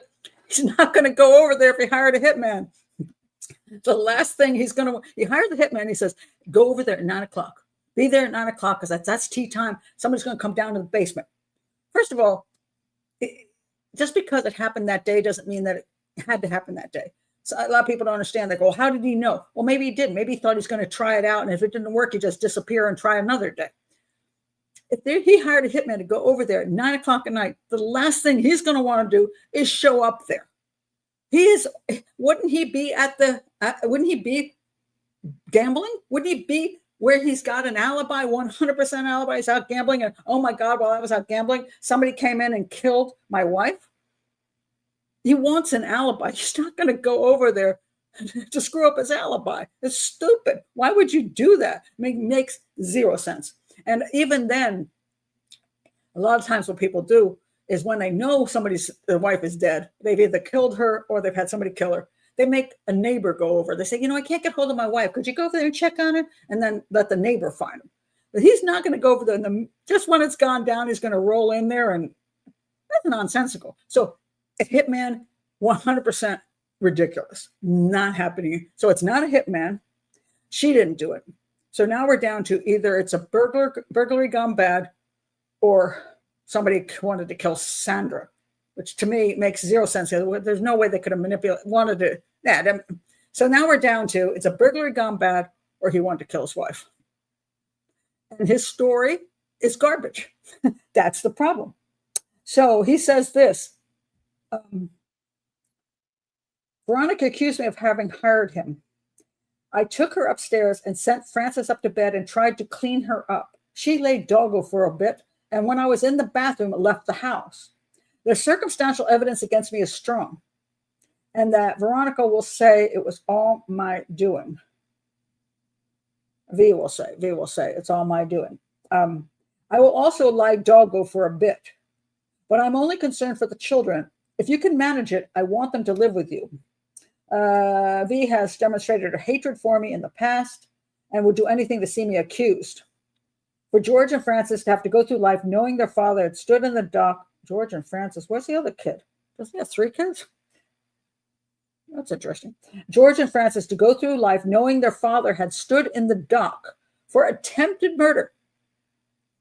Attempted murder? No, murder. What attempted are we talking about? Because you apparently didn't even call the medics. You didn't call for emergency. So how could it be attempted? What, you mean the attempted murder of your wife, there was an attempted murder there? You're just going to completely ignore the murder of Sandra, the nanny? When they're old enough to understand, explain to them the dream of paranoia and look after them. So he's basically saying that rather than stand in court and try to prove himself innocent, he's just going to disappear and let the kids tell them that the reason he was paranoid was because he thought he would lose in court, because what his wife would say and what the lawyers would do and what the judges would do, and he's had bad experiences. He was going to lose in court anyway, and he wouldn't be able to prove himself innocent. And he didn't. So he was paranoid about that. So please understand that. Just tell the kids I didn't do it, and I'll disappear. Well, there was a back door. There was a basement door, so you can get out of the basement. I think he did say just F it. Yeah, I mean, because he first of all, he had a witness. The witness was beaten brutally. And she, mind you, she went straight away. Well, as soon as theoretically she could escape, she went straight away to the closest place to say, help, help. So, I thought of one more thing. Okay. The other thing, his claim, of course, is the man left. So if he saw the man leave, then he wouldn't be in fear. He wouldn't fear his children being hurt. If he didn't see the man leave, then he should worry about the children being hurt. So theoretically, he had to interrupt that assault, and he had to see the man leave, in which case it invalidates pretty much everything after that. But okay, so now he's got his wife up there. She manages to escape. She tells people right away, basically call the police, because now her children are alone in the house with him, which is concerning. But she, at that point in time, she had to save herself. There's no way she could save her children. She couldn't save herself. And again, she was a little lackadaisical about caring about the children. But she had to save herself first. And she went straight away to get help from the police. He did not. He did not call for emergency help to save either the woman in the basement, who he did not know was dead, except that he put her in a bag, and two, that his wife was injured. Why didn't he call for help right away for his wife being injured? He didn't do those things. And the other possibility is that even though he scared a guy off, and this thought just came to me, sometimes burglars work in pairs. Maybe there was another guy in the house. He didn't have any fear of anybody else being in the house that might harm his children. He might not care if they harmed his wife, but his children. He didn't call the police. He did nothing. He did not call the police. He did not try to save anybody's life. She, at least when she could escape, went straight away to help, and she asked, and they called the police. So the police could get there and protect their children, and all that stuff. So the one who actually did stuff was her. He was the one that, very sketchy, very, very sketchy, what he did. So, again, she has issues. I mean, she was very cold, as she said. All her relationships are cold, and no question about that. He did not go upstairs to check on the kids either. Yeah, he ran into, they said, go up there. He did not check on the other children. And you would think, again, he seemed to know the order of events, and he shouldn't know the order of events, because if he came upon them being attacked in the basement, and if he didn't attack his own wife, she was that blood running down her face because she'd been beat to death too. Why wouldn't he check on the kids? Good question. That was very, very good. Very good. This is true. This is good. This is correct. Killing for the first time. I could explain why he killed the nanny by mistake. Well, he really thought it was his wife. She wasn't supposed to be there. I can see him making that mistake. But then he say he's too flustered and didn't plan well. That's very true. Again, a lot of time, one-time killers, what I call situational killers. They're not serial killers. They're situational killers. They're like, I'm in a situation. I want to get out of it. I'm going to get off my wife so I can get out of it. I'm going to do this so I can get out of it.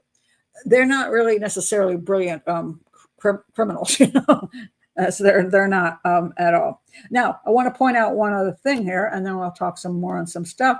Okay, okay? So now he disappears. He goes to these people. He writes these letters. He puts there's blood on the letters. I'm going to read to you two things. Okay, this comes from the inquest. And I think this is valuable to understand the blood issues. All right. Okay. All right. Okay. Yeah. So anyway, the reason he became a suspect. Let's just put out the reason he became a suspect. All right. So here he disappears. And now he disappears. And he borrowed a car from his friend.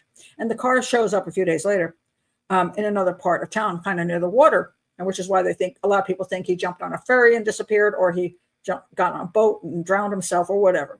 But what the hell is that picture? Oh, I'm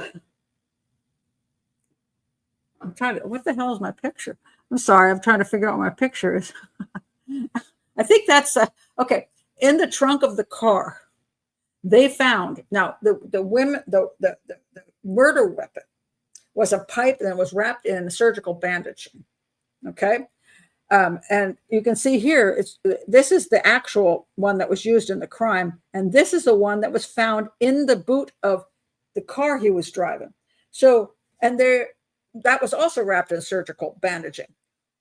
So when they found the car, they found blood in the car, and they found a pipe wrapped in surgical bandage, just like the pipe that was used at the scene that was wrapped in surgical bandages. So this right here, you're like, oh, come on now.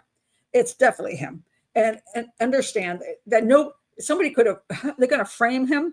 He was the one driving the vehicle. Somebody who knew he was driving the vehicle somehow found the vehicle and opened up the boot of the car and put in something that was similar to the murder weapon, and then tossed a bunch of blood in there. Okay, it's nonsensical. They found this in the boot of the car. And they couldn't prove that they were exactly the same pipe. They couldn't prove it was exactly the same surgical tape, but it seemed to be. That's the way they put it. But I want to read you the evidence as far as the actual evidence goes from the inquest. All right. The 32 witnesses testified at the inquest, and the most compelling of whom were the police officers who delivered their forensic reports on the crime scene. Their blood analyses were done before DNA techniques became a common forensic tool, but were quite revealing nonetheless. Sandra Rivett's blood type was B. Lady Lucan's blood type was A. They were found in two main areas of the house. Sandra's blood type was concentrated mostly in the basement area where she was murdered, where they found her body. In contrast, Lady Lucan's blood was concentrated mostly in the hallway at the top of the basement stairs, where she said she was attacked, right? Moreover, there were hairs found in the blood that matched Lady Lucan's, providing supporting evidence she had been battered at the top of the stairs. However, there was no blood found in the area of the cloakroom. So that the actual cloakroom, that's why I thought thought there was a sink that he washed his hands in, and there was hair and blood in the sink. I'm a little confused here, but okay, let's keep going. Intriguingly, some of Lady Lucan's blood type was found on the canvas mailbag containing Sandra Rivett's body. Now, this is where I think my friend with a great voice thinks that Lady Lucan came downstairs to help him put the body in the bag, and that's how her blood got on the bag. I personally think that it's much more likely that once he got his wife upstairs, and then they had this little discussion or whatever, and she fled the house. If she fled the house and he didn't hear her flee the house until he realized she wasn't there, he may have gone down in the basement to see if she was in the basement. He may have touched the bag again. I don't know. He may have gone down to decide whether he should take the body out. He may have been flustered and running around trying to figure shit out. Personally, don't think the wife went down there to help him move the body. But hey, my buddy could be right. Maybe he's right. Either way, he'd still be guilty. All right. Let's see. Oh, Lady Lucan's blood type was also found along with Sandra Rivett's blood type on the lead pipe. So the lead pipe Sandra was beat to death was then used on Lady Lucan. And it was also, her blood type was also found in the Ford Corsair found in New Haven. That's the car he dumped. So her blood was found in the car. Now, again, Lord Lucan could have, he was helping her, cleaning her up and everything. He could have touched in all fairness, he could have touched the body of Sandra or the bag, which had blood on it. He could have touched his wife and had blood on. So he could have transferred all that blood without being the killer, just to be fair. The bent pipe, which was wrapped in tape and supposedly used to batter the women's heads, contained no hairs of the women. That's interesting. There were, however, hairs found in the Ford Corsair belonging to Lady Lucan. So her hair was in there, and again, it could have been transferred.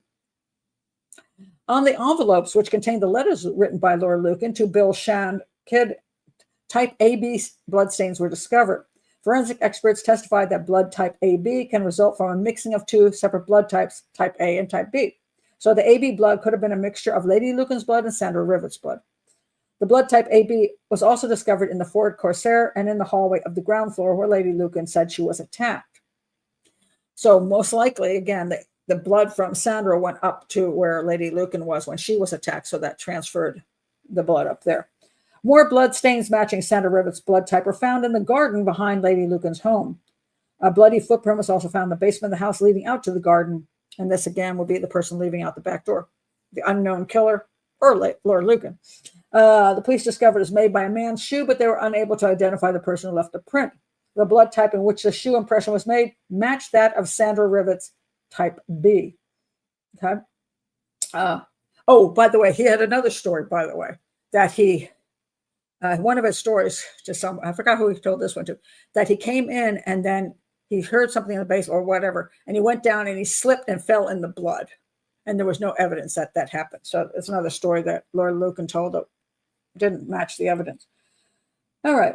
Fibers found at the crime scene and in the Ford Corsair became one of the main focuses of the inquest. Grayish blue colored woolen fibers were found in the Ford Corsair, in the basement, in Lady Lucan's bathroom sink, on a bloodstained bath towel, and on the lead pipe supposedly used to attack Sandra and Lady Lucan. These fibers were believed to come from the attacker. So you got, now think about this, you got these fibers, right, on the lead pipe used to beat them. But you also have it on the towel on her bed and in the bathroom where she said they went up there and he put the towel down and he went in the bathroom. It's all, and then it's in the car too. So the bad guy, you know, after Lord Lucan went in and interrupted this attack on Sandra in the basement, the bad guy somehow left the house in this overcoat, and the fibers from his overcoat jumped up to the third floor, into the bed and into the sink, and then into the car that Lord Lucan was driving. So yeah, see, it doesn't go so well. So it became clear that whoever attacked the women also been in the Ford Corsair, the car that Lord Lucan was seen driving the night of the murder. All right. Oh, here's the thing about the blood thing. According to the story Lord Lucan told to his friend Susan Maxwell Scott, that's where he went to after he was running around trying to figure out what to do. He saw his wife struggling with someone in the basement. His wife, which wasn't his wife, right? But he said that he ran down to help her. Now he's running down to help her. Okay. And so he didn't come into the basement. He came into, now he's saying came in through the front door, I guess, and then went down the stairs. And he slipped in blood. After the attacker ran away, he noticed that his wife was covered in blood. The forensic investigation conducted at the crime scene and blood analysis discounts this scenario. There is no evidence pointing to Lady Lucan having been attacked in the basement. She testified the attack occurred on the ground level of the house and not the basement. Blood spatter matching Lady Lucan's blood type and hairs in the blood matching hers further confirmed her account of events. Moreover, there was a man's footprint in the basement, but no indication that he had ever slipped. Let's see.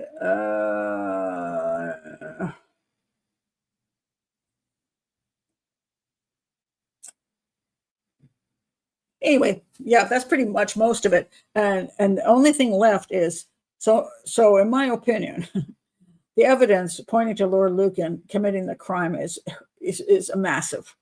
Again, the totality of the evidence, the totality of the blood evidence, the fact that a similar pipe wrapped in bandage is found in the trunk of the vehicle he's driving, that there was blood from both A and B in the vehicle that he was driving, fibers from his coat, in all the places he was at, and no stranger could have ended up in his vehicle.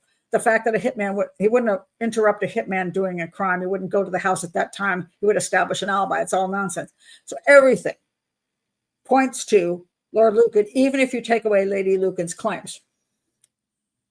I think he wanted to get rid of her, and I think he wasn't very bright about doing it. Just because he's wealthy, well, he was losing all his money because he was gambling it all away, and he spent so much on this he just spent so much on this attempt to beat her at the game of getting the children that he just ended up broke, essentially. So now the question would be, what happened to Lord Lucan?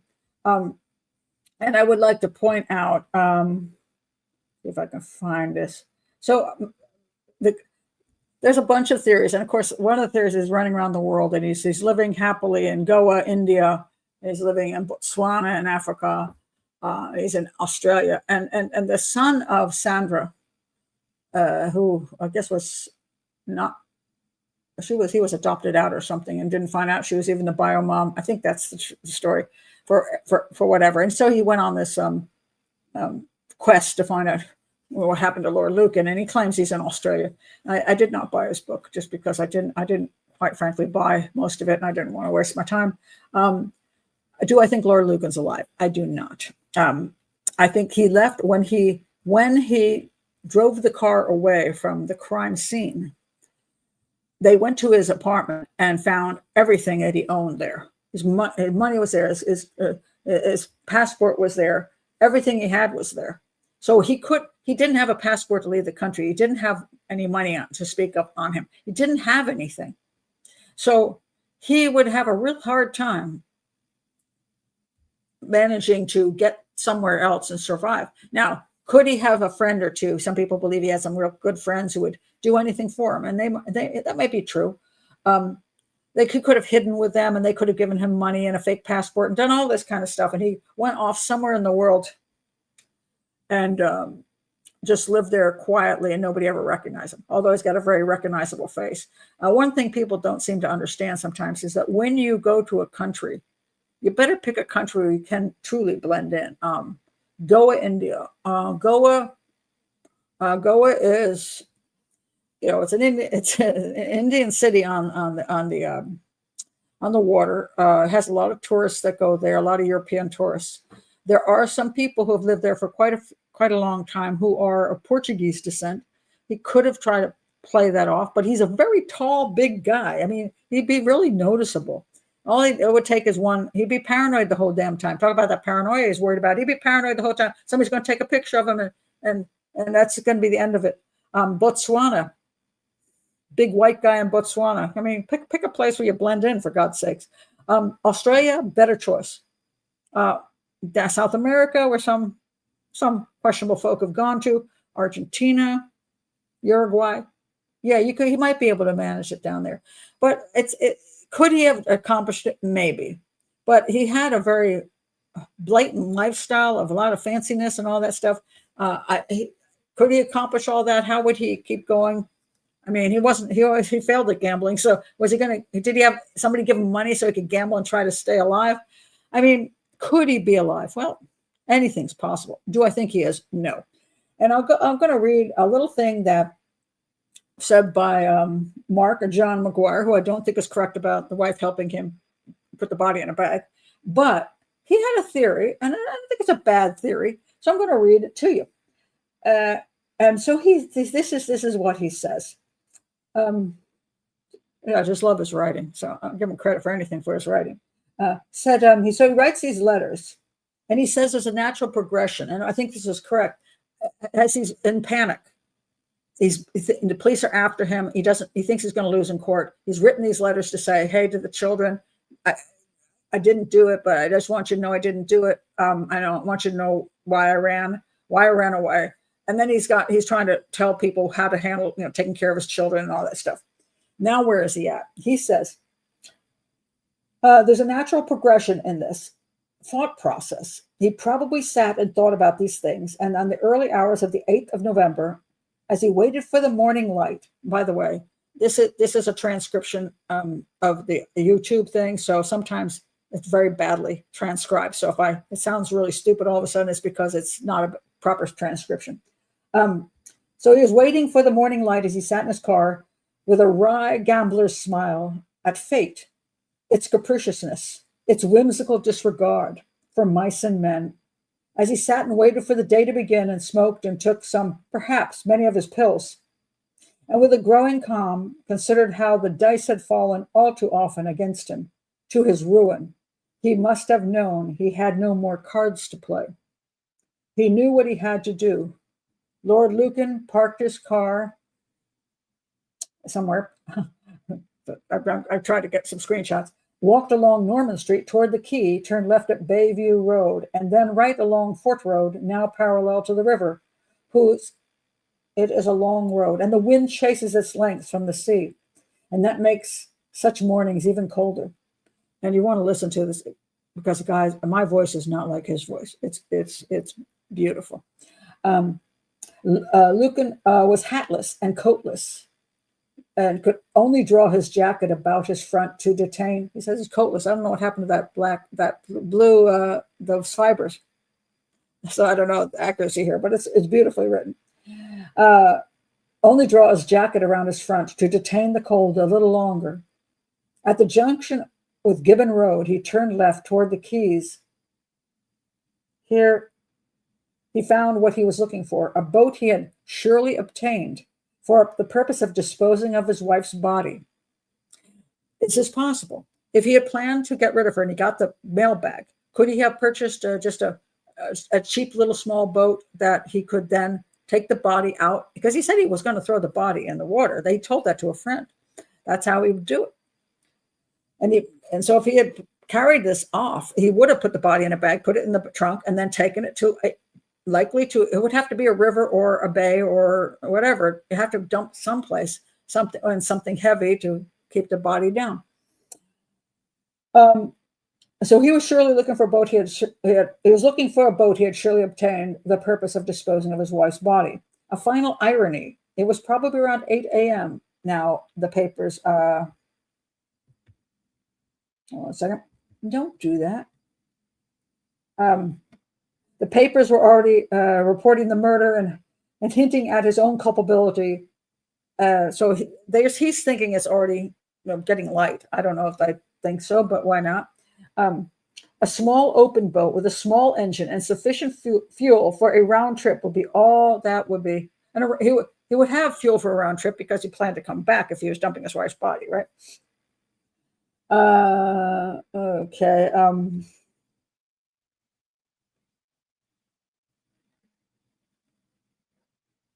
Okay. He needed that's all the fuel he would need, except now there'd be no need for the round trip. He fired it up and moved out into the river, and beyond New Haven was quiet that morning. A few workboats went by in the distance about their business upon the misty water and paid him no heed, and soon he reached the open sea. Again, would he have not been seen at all? I don't know if anybody would have paid attention if he was going out in a small boat. Maybe not. Maybe it was still dark. I don't know if this is true. Okay, so, and he went beyond, the river went beyond New Haven. Okay, wait a minute. He soon reached the open sea.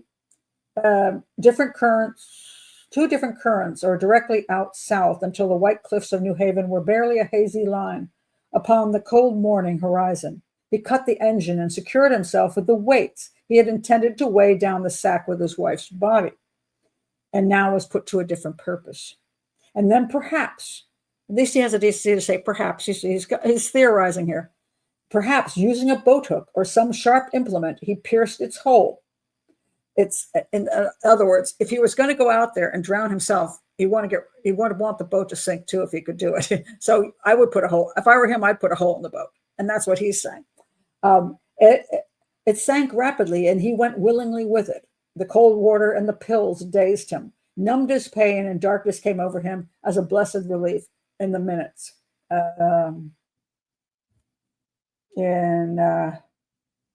The minutes, the boats, and the disturbance of the water which followed, the bubbles which recalled it, and the ripples had entirely disappeared. So he's saying that he went out in this little boat that he was planning to dump the body off of, and he put the weights on himself, put a hole in the boat, and let it sink with him. And that's why they never were found, because his body has never been found. He's never been found. So is it a reasonable theory? I don't know. I'd have to really look into how why would he not be known to have bought a boat? Why would it be a reasonable location to go out? I don't know any of these things, but I like his fictionalized version of it. But I like also what he says afterwards. He says, why would he go to such lengths to ensure his body was not discovered? There are two reasons.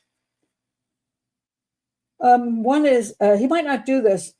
The first, under normal circumstances, he could not be declared dead until a period of 7 years had passed, and this would ensure that his widow would not gain probate to his estate until after the 7 years. And then his children will be of an age to apply for probate on their own behalf. So what he's saying is he would not want to be, he wouldn't want to be missing, so she could not go after his estate, essentially. And I had this exact scenario on a Greyhound bus once, where an older man who was probably in his 70s, he told the story that he had been in New York City, in Long Island, I think, and he got cancer of the throat, and his wife immediately wanted to shove him into the nursing home. She wanted to be done with him because she was cheating on him with another guy. And they basically were waiting for him to die with his throat cancer. And he got so pissed off. He said, well, I'm just going to jump on my bike and I'm going to ride west. I'll just die in a ditch along the way. I don't care, but I just don't want her to get the thrill out of watching me die in this misery. And he started off on the bicycle and he ended up in California and he didn't die. So go figure. I know the exercise, the fresh air, misdiagnosis, I don't know, but he didn't die of throat cancer. And he waited out the 7 years and he was on the Greyhound bus back to New York. He said, my 7 years is about up. I'm going to show up and say, here I am, honey. So the 7-year thing just always amuses me. So he's saying that he wanted her to not be able to do anything for 7 years because he would be missing. And he couldn't, and the widow would not be able to gain probate to his estate. And so, in fact, he had seen a solicitor. Lucan had seen a solicitor the morning of the murder. And although it is unlikely he would have addressed the subject directly, since at this point he had every intention of something about his wife here. And so then he goes on, it talks about how the 70-year rule can be questionable and a difficult uncertainties over his fate and a belief he'd escaped, blah, blah, blah. But what was the second thing you had there? The second one was this. Regardless of the probate thing, he might have wished that the news of what happened to him might be an enduring mystery in the sense that he had beat the house. A final gesture of defiance. No one would ever find him or bring him to justice, or even discover with any degree of certainty that some other justice had been visited upon him. Sightings of him have since ensured that he has stayed in the news as an enduring mystery, in the sense that he had, beat the house. Beat the house. Beat the house, the odds are the last, and in a certain way, Richard John Bingham, the 7th Earl of Lucan, known as Lucky to his friends, got away with murder. So, and I said this is a poor translation, so I apologize for that. Go to the link I'll provide and check it out, because I just love the way he talks and the way he writes. It's amazing. But yeah, so why he disappeared? One could be because he didn't want to ever show up in court and have to be and be imprisoned. Number one, and also he didn't want his kids to see him be imprisoned. So he just disappears and says, "Hey, I didn't do it." Maybe he thought that was better. Maybe he just didn't like to be humiliated. Maybe he wanted to just say, hey, you can't get me. Because, in my opinion, it's pretty obvious he committed the crime. There's just simply the totality of the evidence is there that he did it and screwed up. And, and unfortunately, Sandra, the nanny, really paid the price. And a lot of times people forget about her. And I will give credit. A little credit to Lady Lucan, because I know you all think she's cold as ice, but she said this, and I thought it was kind of sweet, actually, because, she said this, where is it? Where are you, Lady Lucan? Where'd you go?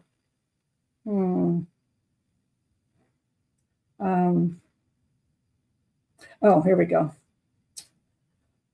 She says she's talking about what she's sorry about in her life. Oh, she says just something else. I find it kind of fascinating in a strange way. She said, I always wanted to have a family. It was my family. And sadly, I've lost my family. It's just been lost. But it's not my fault that I lost them. as I said, she's unable to totally understand her role in things. But she says, I think that must have been my ambition, really, to have a family. She did. I think she had an idealized idea that she wanted a family. And then she says, hold on a sec, got to find it. A family that I would be happy with. I think she wanted a family. She thought she'd have a family and she'd be happy. She got a family and she wasn't happy. Again, probably borderline personality disorder. And that they would be happy with me, which they weren't. And she said, but it didn't turn out like that. Let me just put her picture up here. But it didn't turn out like that. It's always been a mystery to me why it didn't. So she's unaware of the things that caused this disaster. I mean, she wanted something better, but she just was unable to figure out why it didn't turn out well. Then they asked her about, did she have any regrets? She said, well, I'm deeply sad. This is the thing I said, I don't totally hate her. While I'm deeply sad that my marriage caused Mrs. Sandra Rivett to die. That's what she's saying. I'm very sorry about that, but I can't alter it, except not to forget about her. And I don't forget about her. I kind of think that's nice, because in all of this, most of the time, Sandra Rivett is forgotten about. The nanny just got killed, and that was that. And she actually has a decency to say, if it hadn't been for us, essentially, Sandra wouldn't have been murdered. And I feel bad about that. I can't change it, but I can, as she points out. I can't alter it, except not to forget about her. And I don't forget about her. So she's not all that bad. She's not all evil. But she definitely, I do think she suffered from not understanding herself and didn't do good for the family. But then her husband, Lord Lucan, a lot of people like him better because because he seemed like he was fighting for the kids. But he was a gambler. And I don't think he treated his wife. It's a claim that he kept trying to do everything for her. But then again, he spent most of his time gambling and not being at home and not taking care of the kids himself. She was actually quite kind about him, actually. She said that once they got divorced, they were separated, she actually thought he was doing better with the kids because he would have these special times. And she actually said, I thought he was doing better. She's actually pretty nice about him, which is kind of amazing considering that he hit her over the head with it. Whacked her a bunch of times and tried to kill her. She's pretty nice about him. I think she's an odd person in that she's a realist on one hand. She's a realist about life, and she accepts that it wasn't perfect and that she had failings, but she just also doesn't understand why. It's just an interesting character for that reason. So he was a cad. Well, that's an interesting way to put it. Yeah, he was a bit of that.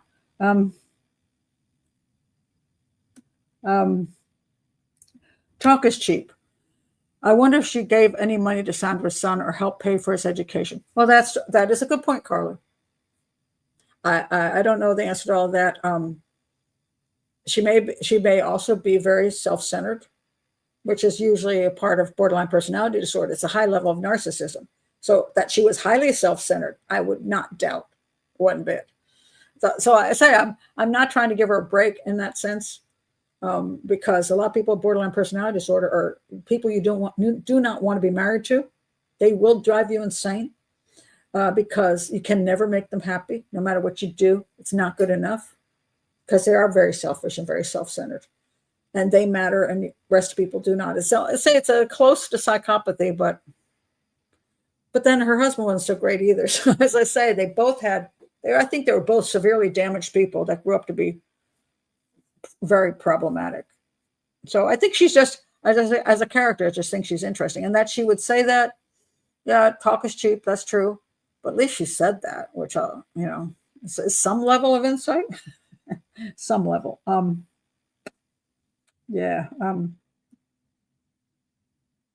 That's an interesting point. She's not all bad, kind of pitiable, maybe. I mean, if you're in a relationship with somebody who has borderline personality disorder, you probably won't feel that kindly. And I'm not in a relationship with her, so I can be nicer than I would be if I were dealing with somebody with borderline personality disorder. Yeah, it's the old thing. And, the cobra is not sitting in front of me right now.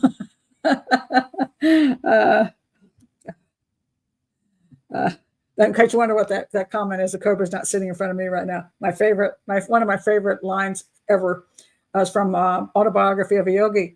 And the student is sitting with the yogi, and he's like, "Hey, you're like, a vegetarian, and you don't believe in hurting animals." And he said, "Is that always true?" And he goes, "Absolutely." He said, "Well, what about a cobra?" And Yogi goes, "Well, even a cobra has a right to live, and I shouldn't, feel hurted or anything. I should not hurt a cobra." And then he goes, "Of course, there's not a cobra in front of me right now." And the yogi's correct. I mean, you can say anything unless you're actually sitting in front of that damn cobra. So, does it have a spectrum? Oh, God, everything has a spectrum these days, for God's sakes. No, this whole thing, this spectrum thing, well, in my opinion, narcissism is the major spectrum. You can go this away, you can go that away, but everything's a spectrum these days. So there's no exacting anymore. So you can be on the autism spectrum. So you can be very autistic, or you can be hardly Aspergery. You can be somewhat anxious or very anxious. No, we've got the spectrum thing going as if it is a scientifically proven thing that you could actually say, well, you're on 0.3 of the spectrum. I mean, it's just basically we're either more or less. And that's a lot of times an opinion, whether somebody's more or less. I think once you get to be a serial killer, you can just go, oh, he's a psychopath. We don't have to waste our time figuring out what part of the spectrum he's on. So, all the way over there. Oh, my God. Oh, well, there you go. Liz says, I have to limit my time with a friend who suffers from it. Yeah. Anytime you're dealing with anybody on the quote spectrum of narcissism, which I do think there is more or less. You have to protect yourself, because regardless of their issues, which can be many, they have no right to abuse you emotionally or physically. And if you feel like you're being abused, you have every right to step away or to limit the time you're going to be around them and the circumstances which you're going to be around them. Because there's some people you can enjoy their company, but only under certain situations. And other than that, you don't want to be near. You probably don't want to be in a relationship with them. So, sometimes, unfortunately, we are, because we're either children of people with borderline personality disorder or some level of narcissism or psychopathy. And we're born into that family. We might have parents that are that way. We might get married into something we can't, haven't figured out how to get out of yet, and then maybe have to deal with them the rest of our lives in spite of the fact we're no longer married. There's all kinds of these things. And the best you can do is protect yourself. And just, she's right about one thing. You got to be realistic about these things. Some things you can't alter. If it is the way it is, you have to accept that and then figure out how you can work around it. Do a workaround, and don't put yourself just straight in the middle of it and then accept whatever happens. That's just, you're going to pay the price on that one. There's no treatment. No, there's narcissism. There's just, and really, when it comes right down to it, there's never a real treatment for narcissism, which is part of borderline personality disorder, and psychopathy. Why you end up with certain behaviors or certain ways of thinking within the narcissism, in my opinion. Again, not a psychologist or psychiatrist, so I get attacked for all the time for this crap. I just don't believe we can explain things as well as people would like to explain them with little let's do a checklist, and all this kind of crap. You cannot, I don't believe you cannot fix their basic issue. It's very, you can, sometimes, this is what you do with psychopathy, is you can teach them how to be less destructive with it, but only because it benefits them. So it's still narcissistic. But a lot of times people think you can do things, but you really can't. For borderline personality disorder, I recommend a book called Don't Walk. I think it's Don't Walk on Eggshells. Let me see if I want to pull this up, because if anybody is dealing with borderline personality disorder, the best book I've ever read on this, and nothing else I ever read on this made the sense that this book made. Because a lot of people will tell you, if you're hooked up with a person with borderline personality disorder, if you just do all these things to help them, when you're getting into an argument, do this, and basically they make you continue to try to fix this person, or to play the game, or to get around it. And none of it ever freaking works. So you're just wasting your time. Don't walk on eggshells. I hope this isn't. Oh, Stop Walking on Eggshells. I'll try to link it. Stop Walking on Eggshells, Taking Your Life Back When Somebody You Care About Has Borderline Personality Disorder. Do you feel manipulated, controlled, or lied to? Are you the focus of intense, violent, and irrational rages? Do you feel like you're walking on eggshells to avoid the next confrontation? And that is the number one thing with borderline personality disorder. Her husband may have walked on those eggshells. Who knows? He may have said, Jesus, I'm trying to be nice and it's not working. It's a mood disorder causing negative self-image, emotional instability, and difficulty with interpersonal relationships. You have to set up boundaries. There's some things I say you can work with a person, but I thought it was the most rational book I have ever read on that. And it's a very, very popular book. And so I'll link that below in case you're struggling with that. That's great, Loretta, that was perfect. They make you twist yourself into a pretzel and still isn't good enough. That is so absolutely true. That is a brilliant statement. Yes. And you can't, almost never can win. That's the problem. And people think they win because sometimes in this, like they'll realize they push too far, so they'll do something to make you happy, but it'll only last for like a day. And then they go back, and then the thing starts all over again. So whatever, and so you're constantly walking on those eggshells, constantly trying to not piss them off. And and you never win. So my opinion is be as far away from those people as you can. But if you can't be, set up very strong borders that you're just not going to participate in whatever it is, because you won't win. Great book. It's Stop Walking on Eggshells, Taking Your Life Back When Somebody You Care About Has Borderline Personality Disorder by Paul Mason and Randy Krieger. But I'll try to remember to link it below. But sometimes I forget. So you heard it here. But this was I really the case is I'm glad I finally did a full video on it, just because I thought the actual murder of this poor woman was much, the details were really interesting to me. And I know everybody says mostly into, well, Pat, you didn't talk about what, is he still alive? I can't waste my time on that nonsense. I mean, that's where everybody's mystery is. Most people think he killed her, except for certain people. His family still thinks he's innocent. Some of them are like, oh, no, he didn't do it then. And the police didn't do enough of an investigation. They merely jumped to that he's guilty. Well, could it be because he fled the scene? And then found stuff in his vehicle. I mean, it's like hard to take him out of the picture. And of course, a defense attorney. There's a guy out there who says if he had gone to court, a defense attorney they would have found him. There would be reasonable doubt. But we see how reasonable doubt works these days. People think reasonable doubt is there's not a video of him beating her with a pipe, and that the wife is sketchy. The wife being sketchy. This is why I make about the personality issues. I think both of them have personality disorders. But just because she's sketchy doesn't mean she's lying. Although she could be, but she doesn't mean she is. So as defense attorneys will throw all this stuff at the wall to make you question everything. And all it matters is you question one thing, and you ignore everything else. And therefore he's not guilty. But I can't find any other way anybody else committed the crime. I found all the evidence points to him. That's the physical evidence points to him. That's the blood in his car, the wrapped pipe in his car. Those are the two biggest things. The fibers, the fact that why is he there at that exact time when this whole thing goes down? The fact he's lying about going in the basement and breaking up this fight, it doesn't make that the timeline is off because of that. There's no way if this guy ran out that then his wife gets beaten. What the heck?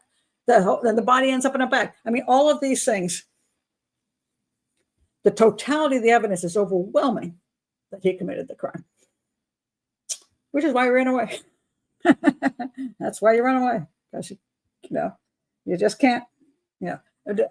And say, could he have survived and somehow managed to get out of the country, got some friends?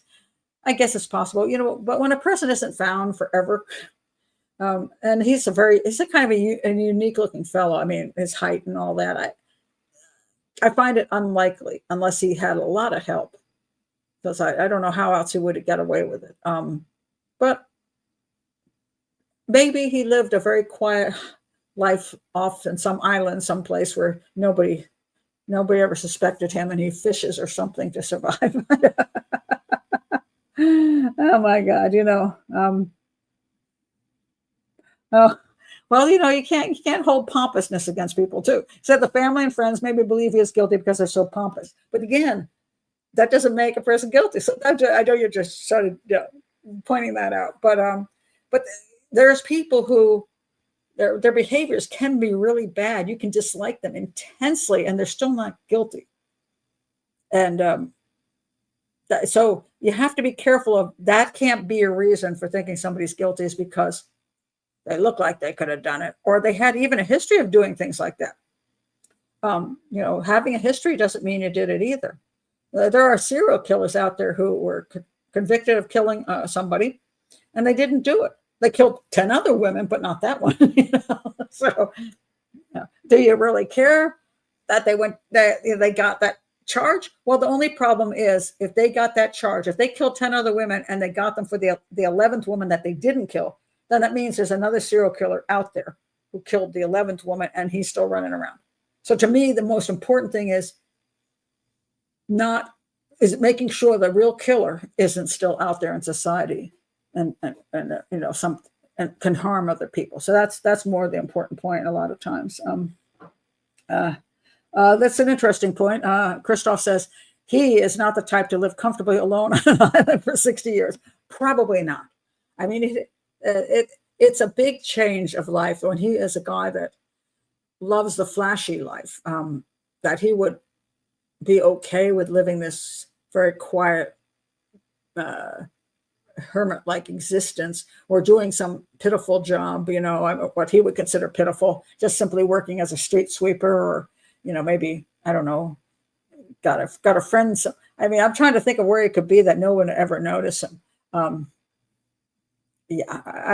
don't think he would be willing to live a life like that. Some people would. I agree with you. I don't think he'd live a life like that.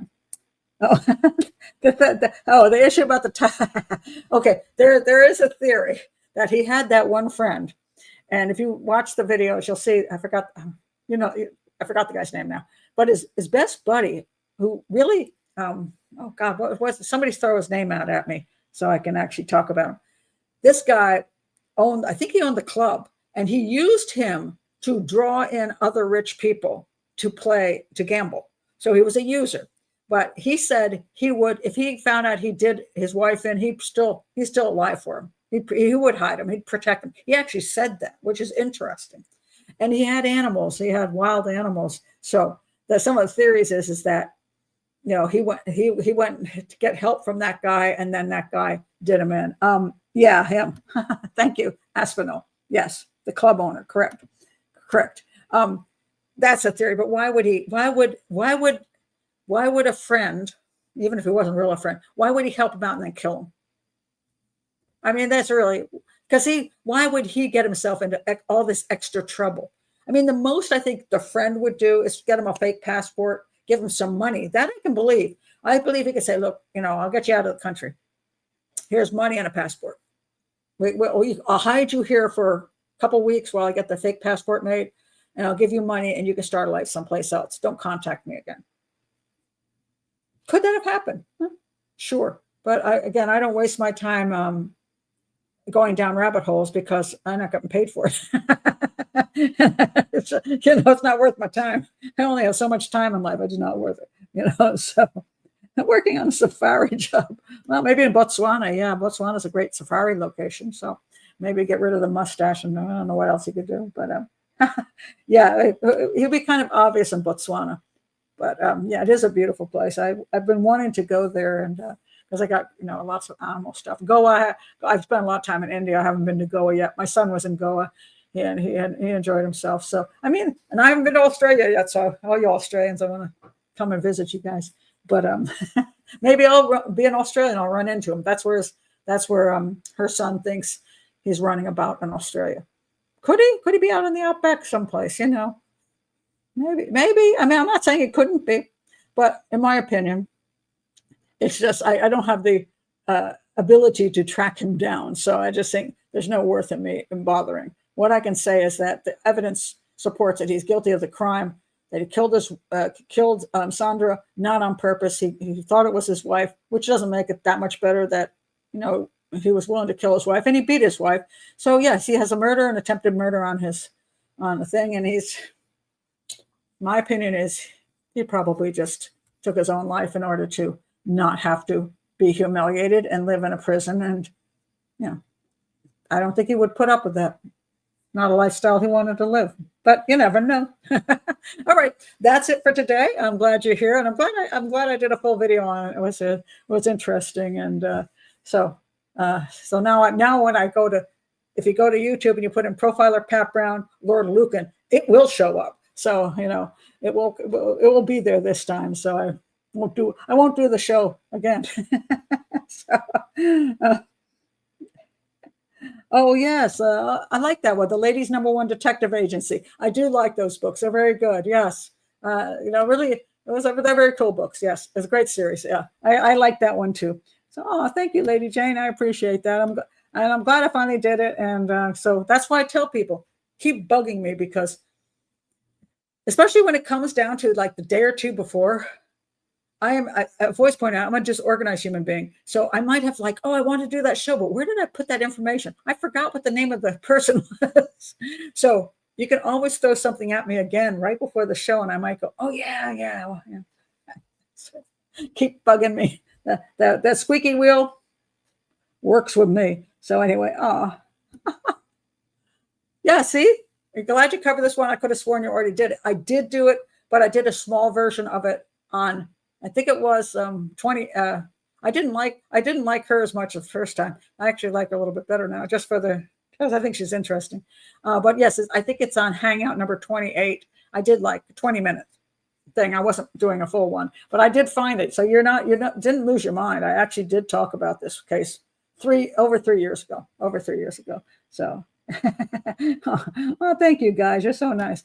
Good Nacht. Thank you. Glad you were here. And I will see some of you on Wednesday or Thursday for the Hangout. And again, if you're new to the channel, you want to be in the chat room, please do go to Patreon on the link below and join. It's $5 a month for 8 live shows. So it's pretty cheap, and it supports an educational channel.